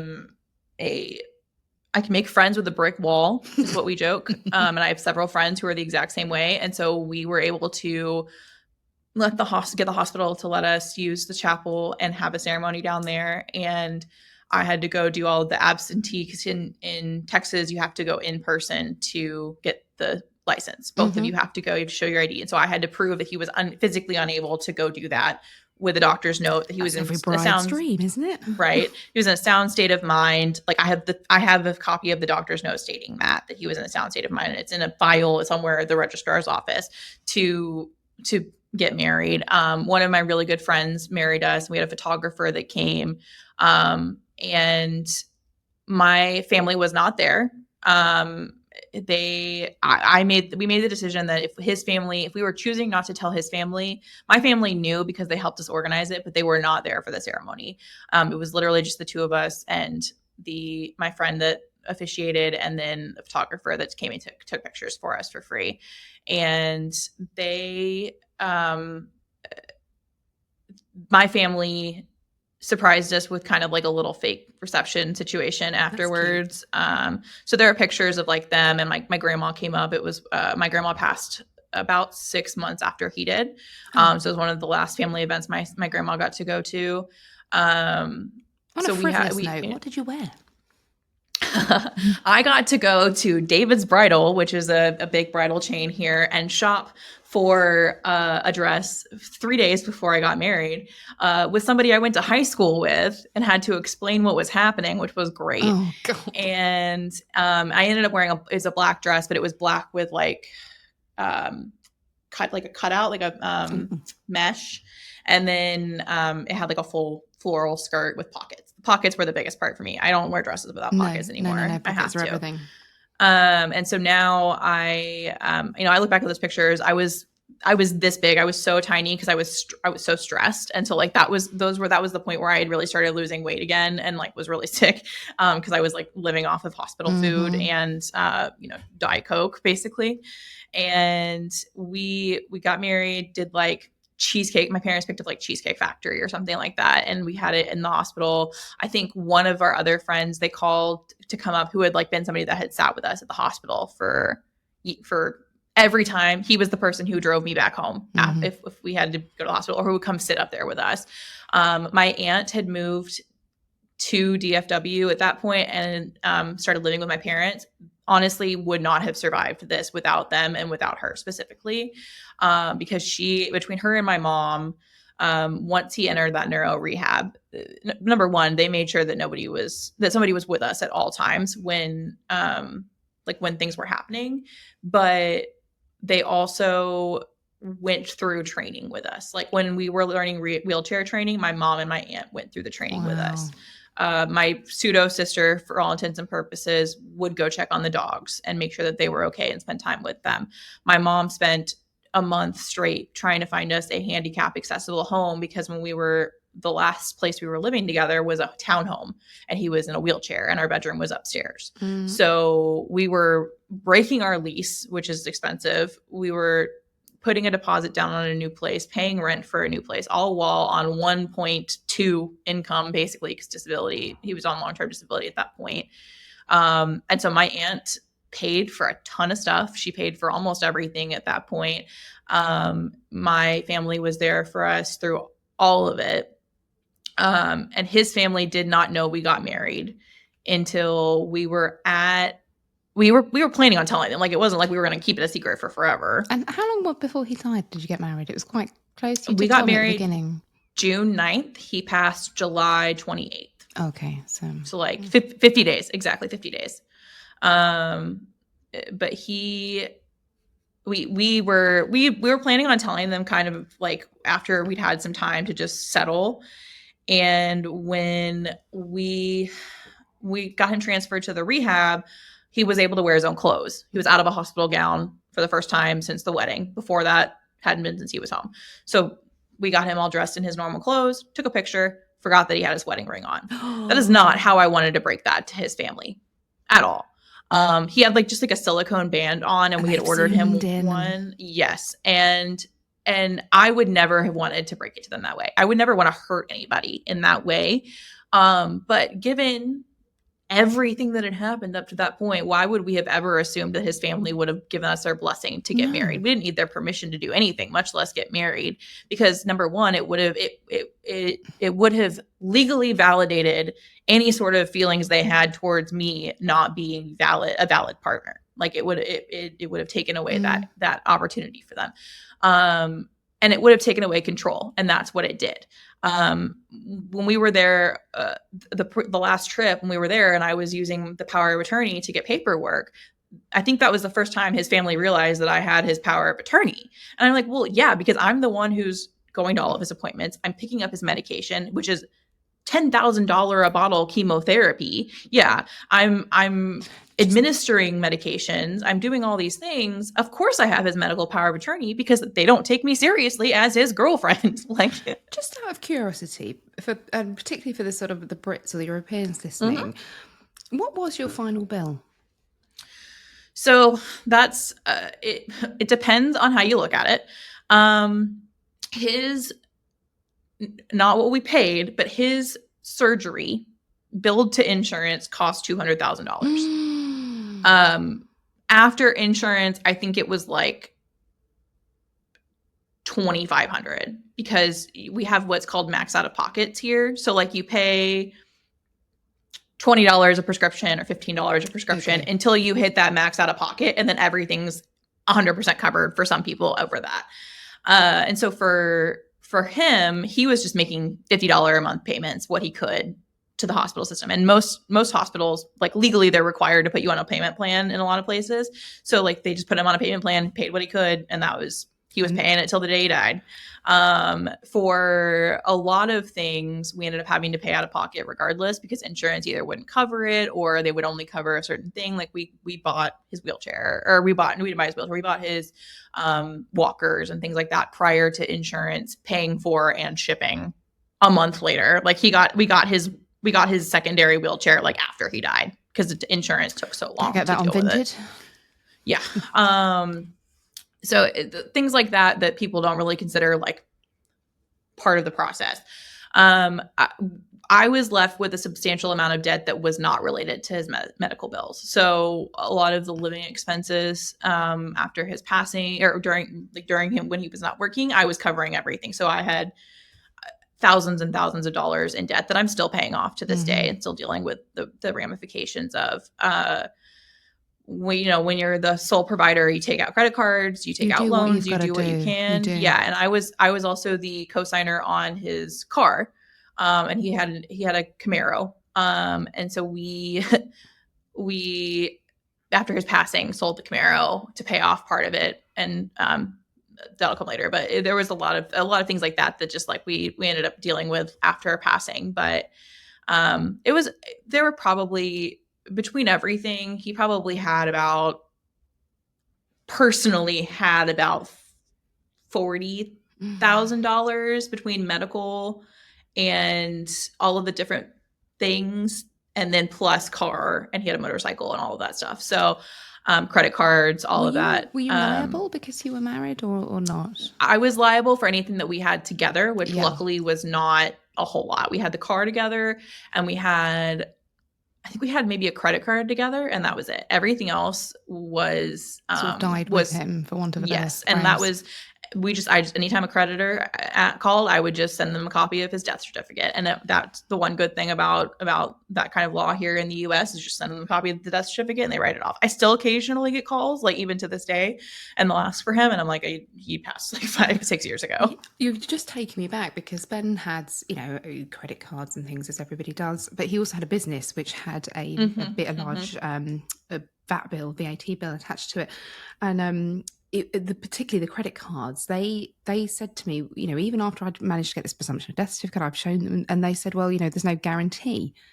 So they kind of left me in limbo. And as you're saying this, I'm thinking, I don't know if they ever did let me know, but maybe we'll check that out. What's the link on that? It lingers. You think you put it to bed, and then something triggers you, and you're like, oh man, like I hadn't thought about that in forever. Yeah. But yeah, so we were together, married for like 2 weeks in privacy, and then ended up finding out. he was in neuro rehab for a couple weeks and then was discharged to our new place. It was great. We had like a huge backyard for the dogs, and we had bedrooms that we could, people don't think about the fact that some houses aren't built handicap accessible. So like the doorways aren't wide enough. And most, even in new builds here, because most of Dallas Fort Worth is new, like most of the houses here have been built within the last 100 years or so. And so you're dealing with new stuff, but even like the bathroom doors in our 6-year-old house were not wide enough for a wheelchair. Yeah, of course. And so things like that people aren't thinking about. And he was home for a week and ended up with a really bad UTI, which you don't think about for men, but happens because we were catheterizing him. Yeah. Yes. And so we ended up back in the hospital right after July 4th, and he did not come back home after that. He was hospitalized with that UTI, and he was really having a lot of, you could tell that it was affecting him mentally, but there was also, we could kind of tell that something else was going on. It was affecting his speech. It was affecting his like swallowing ability, like eating and swallowing. And we weren't sure it wasn't the UTI. Like the UTI cleared in like 3 days. And so the last week or so that he was home, we could tell that something was happening with his like swallowing abilities. And I kept saying, I wonder if there's something on his brainstem. And I kept saying it to the doctors, and the doctors were like, nah, it's, there's no way. Like we haven't seen anything in scans. It's fine. And then finally about 3 days after, when they were talking about putting a feeding tube in, they're like, maybe we'll just do another CT scan. And they had found a new growth on his brainstem. Yeah. See, you are an oncologist. Right. Yeah. And my mom and I talk through the possibilities at night and things like that. And I was like, I wonder, I bet you there's something, because that's the part of your body that controls that part. And sure enough, they found one. And that was kind of like, we're at the beginning of the end. His family visited twice, I think, in the 2 months between his passing or between us seeing them and his passing. His mom, considering they wanted so much control, right? Yeah. There was a weekend over Father's Day weekend. They went to a city that is only a couple hours away from us and did not come down. Yeah. Meanwhile, this is the part that really kind of, the entire time we were in the hospital, we were getting berating text messages telling us that we were neglecting, or he was neglecting his daughter, that he was not necessarily in those words, but basically that there was a little girl whose daddy is dying, and he needed to come home and make memories with her and spend time with her and his family and I won't go into detail, but it was a lot of feelings of like,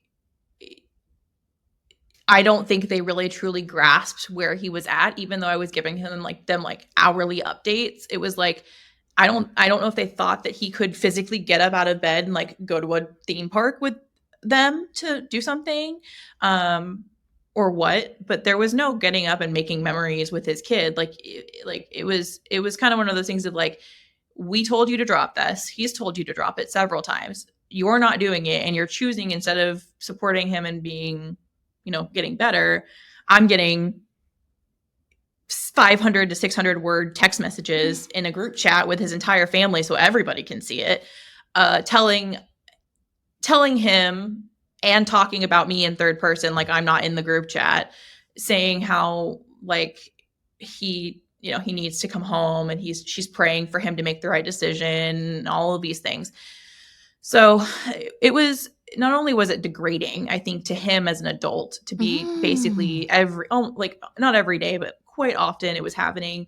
But then to know that even while all of this was happening, they weren't there. They weren't physically there, and they worked. They were adults. They had lives. They had responsibilities. So did you, though, but right? Yes. Yeah. No, I was working full time the entire time, full time. And I was taking care of him, especially when he was home. And even when he was in the hospital, I was getting trained on catheterization. I was getting trained because he didn't have a Foley. He had had a non-permanent catheter. So I was the one who was learning how to change his briefs. We didn't have a nurse. I was changing his briefs. I was catheterizing him. I was managing his medications, not by myself because my family was there, and my friends and my pseudo sister. And so I was never by myself. But to feel like the only thing you are good for is being an object to make memories with, a thing to be owned and controlled and not actually have your own agency. I can't even imagine what that was like for him, especially in those last several weeks. So, Thea, I'm going to have to now get you to tell me about the day he died. Now, obviously, you know it's coming, but I know from talking to people who've lost somebody to a cancer or a long-term illness, it doesn't matter that you know it's coming. It still comes as a massive shock. So if you're able to, I'm like all my little, you know, when you're Spidey, you tingle because you're like, I'm going to ask someone to do something difficult. But yeah, if you wouldn't mind just telling me about that. Yeah. So we knew for a couple of weeks that things were really going downhill. And he was supposed to have a permanent feeding tube placed within a couple of days of him passing. He was transferred to a long-term acute care center about a week before he died, which is it's like a hospice, but you're getting nursing care and things like that. And it's the eventual goal is to either put you in a nursing home type situation for adults, not necessarily elderly, but people who are just permanently either mentally or physically disabled that need permanent medical care. Or hospice. I mean, those are the two outcomes of that typically. He was supposed to get a treatment while he was there, and we were coordinating trying to get him this like last ditch effort kind of treatment, and we were looking at the possibilities, and then his the tumor on his brainstem started affecting his breathing, and he was already having a lot of breathing issues. But it really did start getting way worse. And we were kind of like, okay, it's time to call his family to come. Like, it's the end. My mom made that call. I'm very thankful to her for having made that call because I was at the point where I just didn't have any energy left. I was surviving off like Twizzlers and Mr. Pibb at that point and was just trying to just stay awake and hang out with him and spend time with him. And because we knew that things were happening. His family came down, toward the end of things and spent about 3 days there and were with us when things happened. We originally thought he was going to pass earlier in the day. We did the tearful goodbyes, sobbing, telling him it was okay to go. And then he kind of got better. There was a really disgusting but very funny moment of he had been coughing and we were trying to figure out why. And they had a really great team at the facility he was at that was like the respiratory team basically. And they had given us a suction thing and I had learned how to use it, like to suction if he was eating when he was at the last hospital to like get anything out. They were like, we've done everything we can. So I was like, okay, well, we're going to find that out. And so we went in and there was like a meatball sized piece of like phlegm stuck in his throat. And he was not totally with it at that point. Like he had at that point he was starting to lose his like awareness. But he like really pulled it out and he was just like the horror on his face just from pulling like everybody. We all just kind of relief. Yes. And like all of us, it was one of those, like the tension was so high that it was like, we just couldn't help but laugh. There was a moment where he woke up, I think it was the day before, and he had scratched himself and he had accidentally pulled his IV out. And so they put these foam gloves on him that had like nets like the baby over the ones top to stop them scratching. Exactly.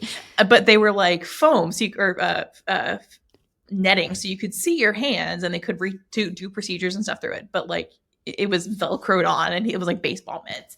And he woke up and he like looked at his hand and he was, what the fuck? That was like the first thing he had said in like 3 days.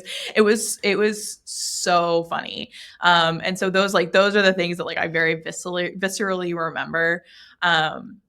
but we talked about end of life for days and days and days, and had talked about what he wanted to do and all of those things. He was on what's called a BiPAP, which is kind of like a CPAP, like what you sleep with, but it's for when you're awake, and it helps force air into your lungs.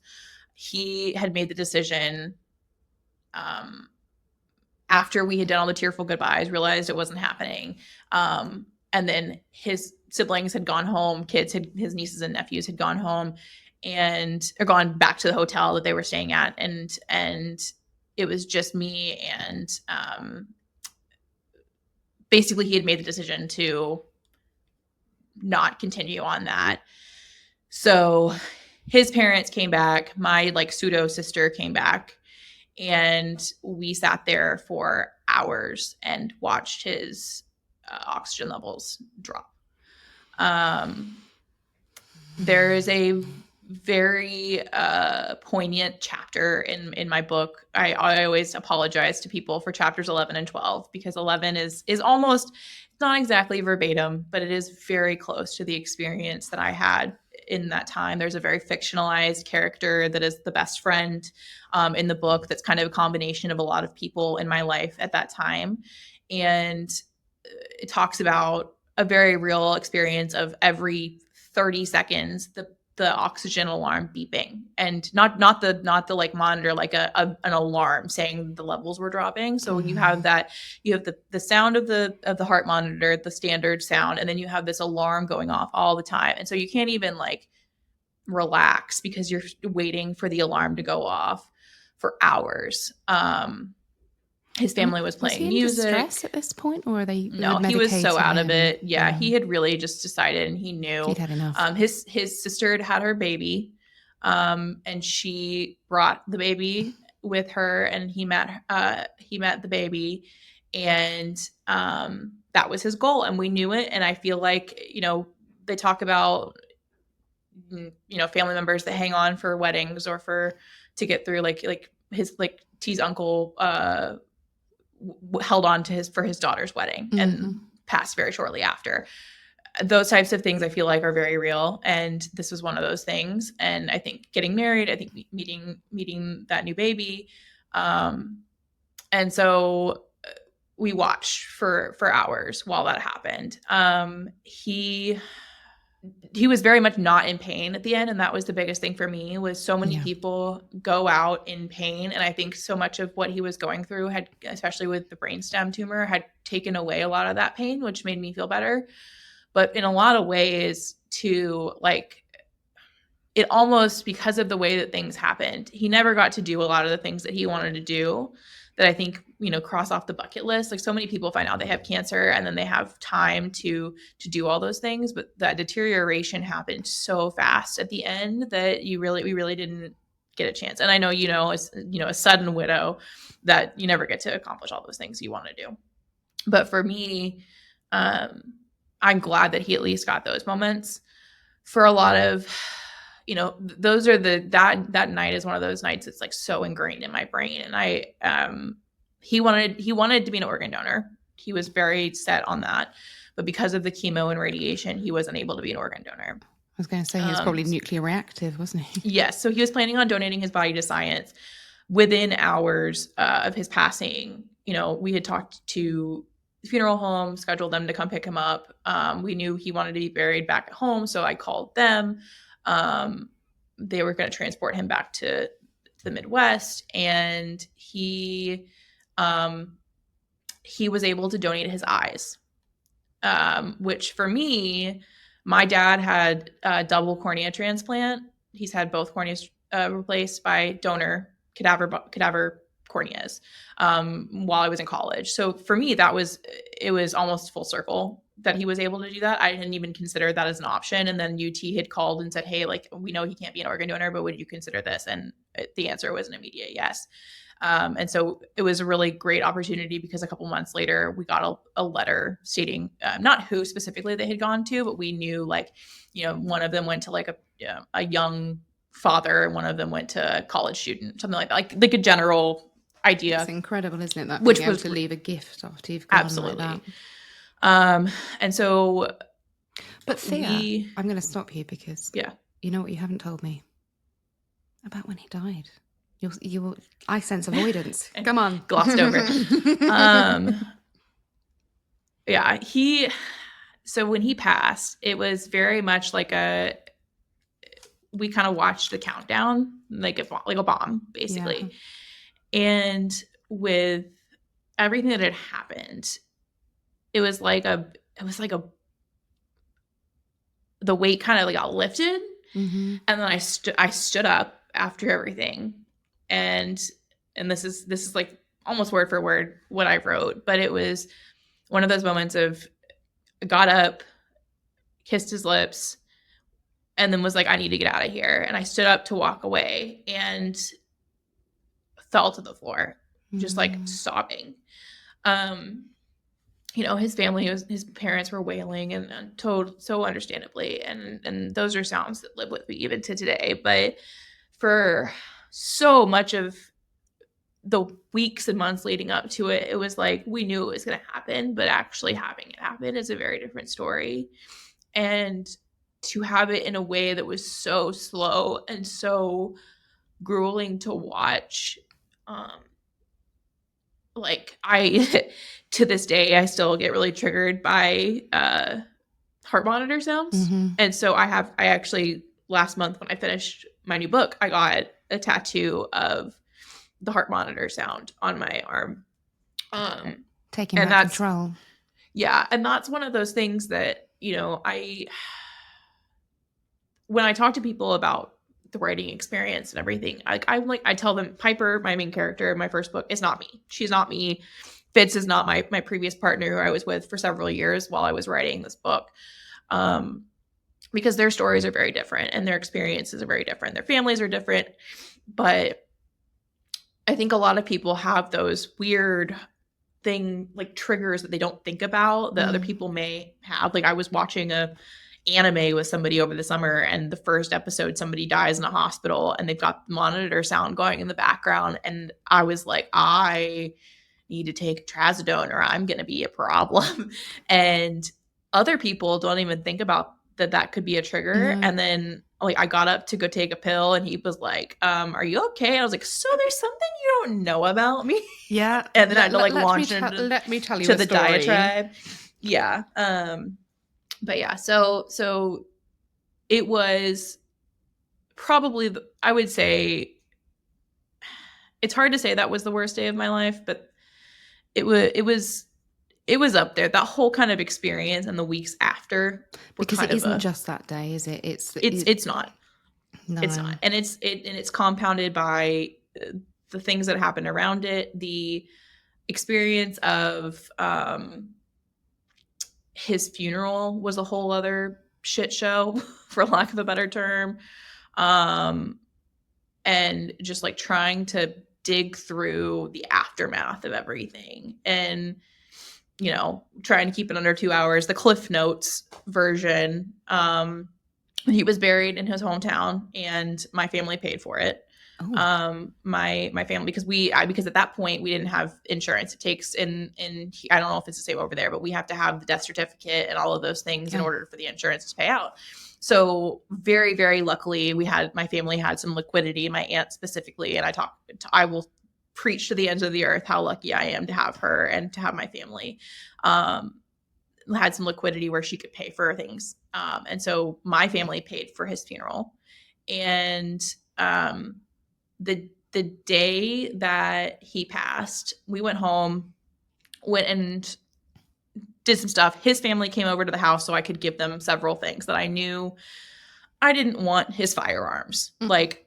Like that's just like, I don't need large guns in my house. I have firearms, but I don't have huge ones because he was a hunting guy. Even this is so alien, you see, because we don't go for the weapons over here. He hunted. Like his family was from a place that hunted. So like, yeah, of course and I'm like, that's fine. I don't need a shotgun. I'm okay. I live in like suburbia, and like the worst thing that's gonna hop into my yard is maybe a coyote occasionally.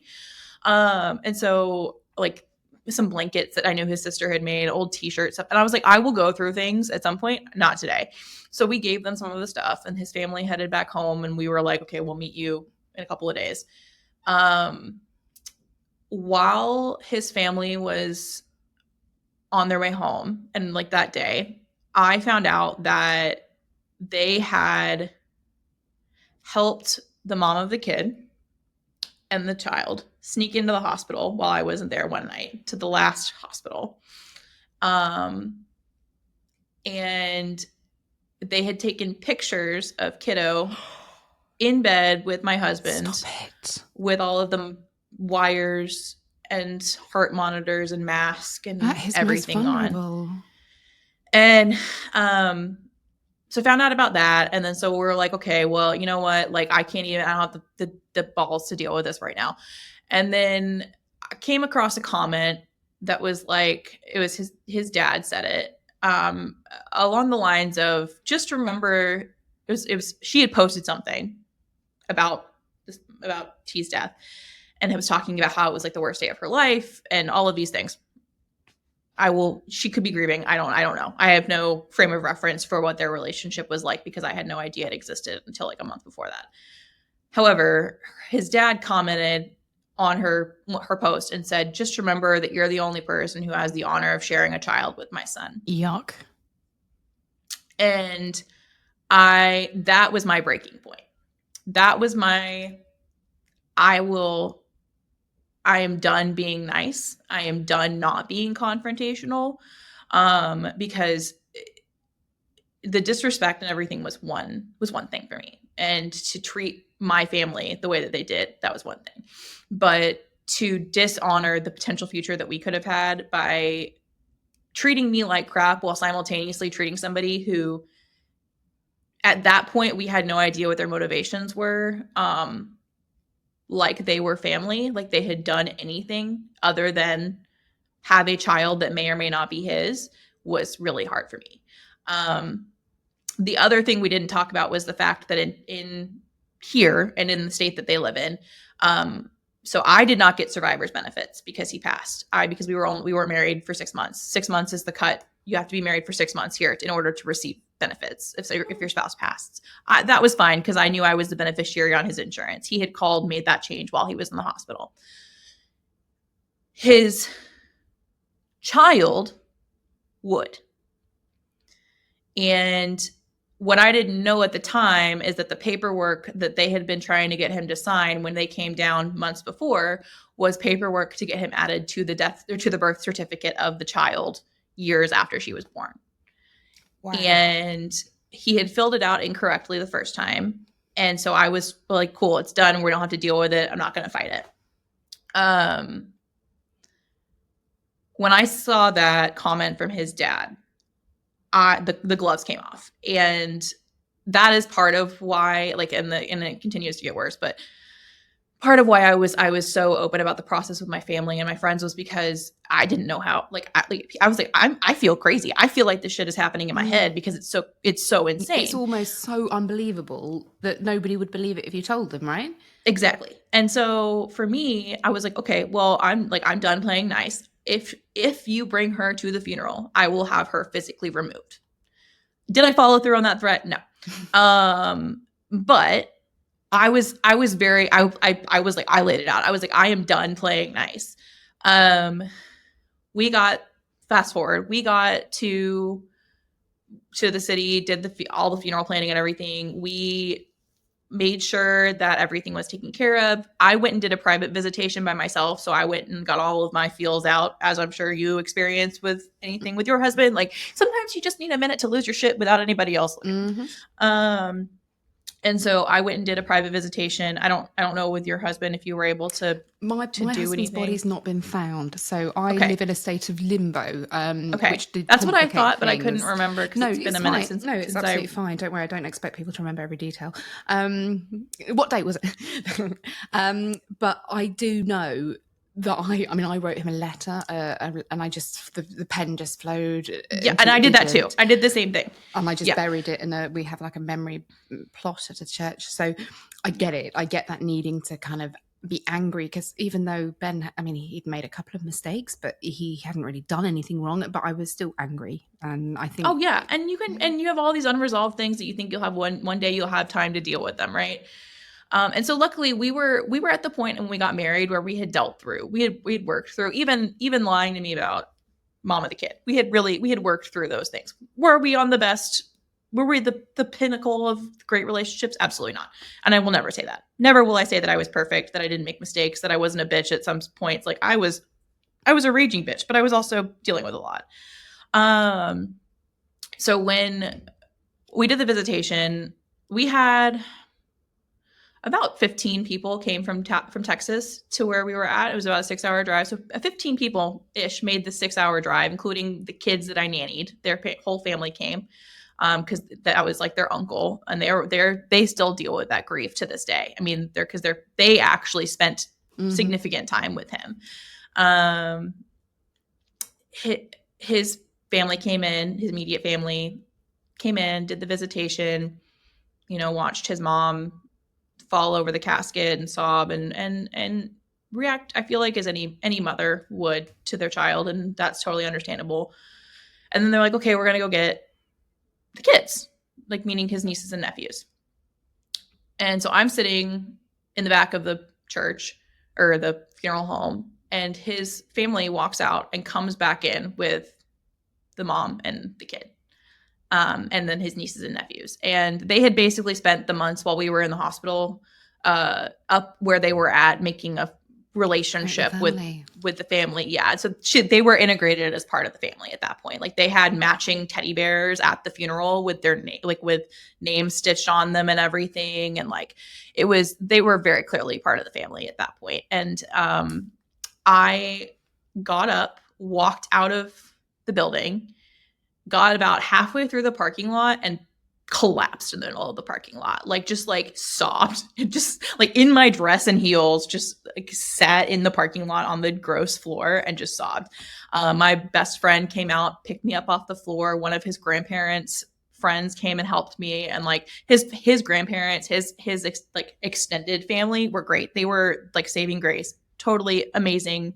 I have a picture of them in my house to this day because they came down and visited with his older aunts and treated me the way I felt like I was a part of the family. Like, exactly. Yeah. Like I was his wife, because I was at that point. And they took me back into the room, sat there. They started the visitation like with everybody. And I was just so overwhelmed and just paralyzed. I just sat in the back with everybody from Dallas and just watched people, and it was hundreds of people came, hundreds. At no point did anybody mention that he was married. No. His obituary said that he was married because I wrote it, and his family approved it. I have, I back and forths with them about like, hey, like this is his degree, blah, blah, blah, blah, because I was still being cordial. His family put together a slideshow that was very kosher. No, there were a couple. Okay. There were actually a couple pictures of us. I don't think there were any from our wedding. And at some point, finally, somebody came back to the room and was like, "You need to go up there." And I was like, "I don't feel like I'm not going to stand up there next to them." They're like, "You need to go up there." So I went up there and stood up there, and I was probably there for like 50 or 60 people, including some of our friends that had finally gotten there. And most of them didn't know that he was married because his family never really recognized that. At all. I don't think a lot of people realized that we had even gotten married like in the hospital or anything until the funeral. Yeah. We had the funeral at the next day. He was buried there. The same person who married us spoke at the funeral also. And we had like 15 people, from DFW there. The night of the funeral, they had a like secondary thing that was more of like a celebration of life sort of thing. And we chose not to go based on how things had gone over the weekend. But one of our other friends went just to like pay their respects, and they had them sitting up with the family. My mom lost her shit at one point. She will tell you she lost it on the mom and in front of the kids, and I can't blame her for that, because she was trying to protect me. She did go mama bear, and she didn't say anything that wasn't true. She didn't accost or assault anybody, and a lot of the time, anytime somebody said anything about the situation from that side of the aisle. It's always been, you know, how horrible my family was or how much they accosted people and all of these. And it's just like, if you're nitpicking at somebody getting mad because they had the gall to show up after potentially, you know, scamming somebody for 2 years just so you can get your child's Social Security benefits, which is what we were pretty sure was happening. And I could be totally wrong. Again, I have a journalism degree and I know what libel and slander is. I could be totally wrong. I am not saying that was their motivation. Your opinion. It's my opinion. It is a thought process that we were all going through. But at the same time, like, we were just kind of like, okay, like we're ready to get this weekend over with. We got text messages all weekend telling us how horrible we were for not including the kid in the obituary. And we were staying at a casino at that point, and I was like, let's just go get shit-faced and go gamble. So we went back to the hotel and we ordered pizza. We got drunk. We talked about him for 6 hours. All of his friends from work were there. We had a week later back home, we had a secondary kind of thing for people who couldn't go to the funeral. But the icing on the cake about a month later was that they claimed that I had fraudulently changed the beneficiary on his life insurance. And so his life insurance payments got held up for about 3 months in court. Oh my God. So you had to go to court as well? I had to go to the high court. Luckily did not have to go to court because my dad is an attorney and he's a good one. Oh, that's a useful skill. It was for a very father to helpful. And so he was able to basically provide receipts and documentation. The problem is that if we had really actually gone to court, we would have ended up in there. It would have been 6 months before we had, at least, and then it would have probably been longer because we were right before COVID. And so for us, it was either we figure out what to do and just make them happy by whatever we can, or we fight it out. And I was so done fighting at that point. I was just done. We had talked about, and I had told them, like, I knew where that money was going. It was going to pay the debts that we had incurred together. It was going to pay for his sister's college. It was going to pay for his nieces and nephews for part of their college. Like, we knew, we had a plan. It wasn't all just going to me to frivolously spend on bullshit. But because nobody asked me, nobody wanted to know, everybody wanted to assume the worst and just think that they were in the right. They made a substantial amount of money for it. And they, like, God bless him, but there's still events that happen in his memory in their town that invite you. Not only do they not invite me, but like guests of honor, like, situation. And so I, you know, at this point in my life, I've processed so much of that, especially recently, that I can talk about it and laugh about it now. But for a long time, I didn't talk about it. I spent basically 3 years pretending like it didn't happen. And then finally the dam broke and I was like, I have got to talk about this publicly or I'm going to lose my mind. So. And there is something incredibly powerful, and the fact that your journalism background, the fact that you were able to write it down, and this kind of fictionalized semi-truth, because in all honesty, that was something I considered doing, was sort of writing my story, but through a fictional character, so that you don't feel too exposed.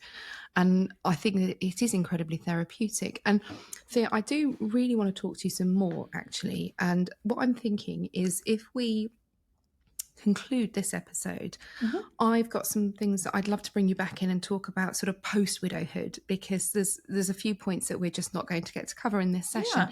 So I think what we might do is say goodbye now, but then get you booked in for another one. Would that be all right? Because I just put out season 3, episode 1. It went out today, actually. This is going to go out several months later. And one of the things I've said is I want to start doing a weekly episode where I just chat with former guests, or people just have like this kind of chit chat like we're having, but, you know, without putting people through the whole story. So Thea, it has been, I mean, it's obviously been captivating. We've been talking for like 2 hours and 15 minutes, I think, with the other record as well. And I kind of don't want to let you go. So I think if you're amenable, would you come back and talk to me again? Yeah, absolutely. Phenomenal. So I feel like this is probably a good point to end, unless you've got anything that you'd really like to say before we switch the microphones off. No, I think that's it for now. I mean, that's we could go for another 2 hours, right? No, yeah, absolutely. No problem. You know, that's and like the moral of the story too is, like, obviously I've said it before, I'm in such a good place now that I look back at all those things and I'm like, and like I said, I made mistakes. I fucked up so many times as far as how to handle things, and I will admit those mistakes till the day I die. Mistakes we are human and we're fallible, and both of us were far too young to be dealing with this level of emotion, you particularly.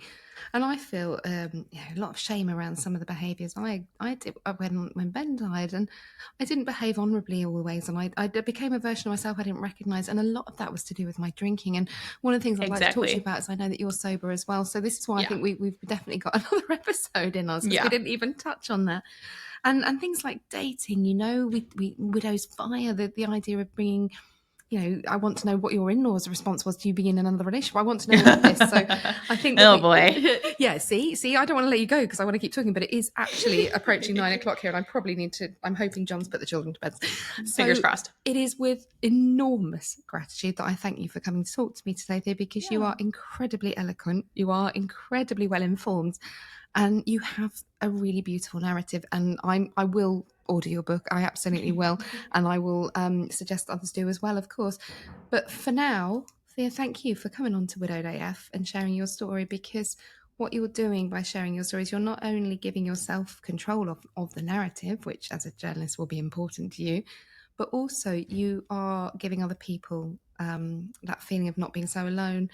And one of the things you mentioned was not wanting to speak ill of the dead. And that is something that so many people relate to. And I have had one of my guests came on and she just, I hate my dead husband. She'd found out that he'd cheated on her. And so I think you're not alone in it. And somehow, somewhere, somebody will listen to this and you will make them feel better. So that is the power of storytelling.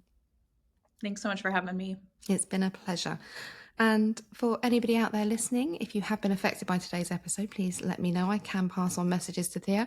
Do you have an Instagram handle you'd like to mention, Thea, or anything like that? Do you do socials? I'm in all of the social places, literally all of them, because that's what I do for a living. I'm a marketing girly. Oh my God, is that what you do for a living? Do mine. That is nonprofit marketing right now. And that's what I've done for 10 years. I am on all of the socials at Thea Claire Author. So that's Thea, Thea, and Claire, CLARE, no I? AIRE. AIRE. So THEA, CLAIRE. Brilliant. And of course, my inbox is open if anybody's got any questions. But for now, you take care of yourselves out there, and I will be back soon with more from the front line of widowhood. Goodbye. Thank you for listening. If you found this episode helpful, hit follow or subscribe so you don't miss the next one. And if you think someone else may benefit from this, please do share. We'd also really appreciate a quick review. It helps more people find the show. Thank you again, and see you next time on Widowed AF.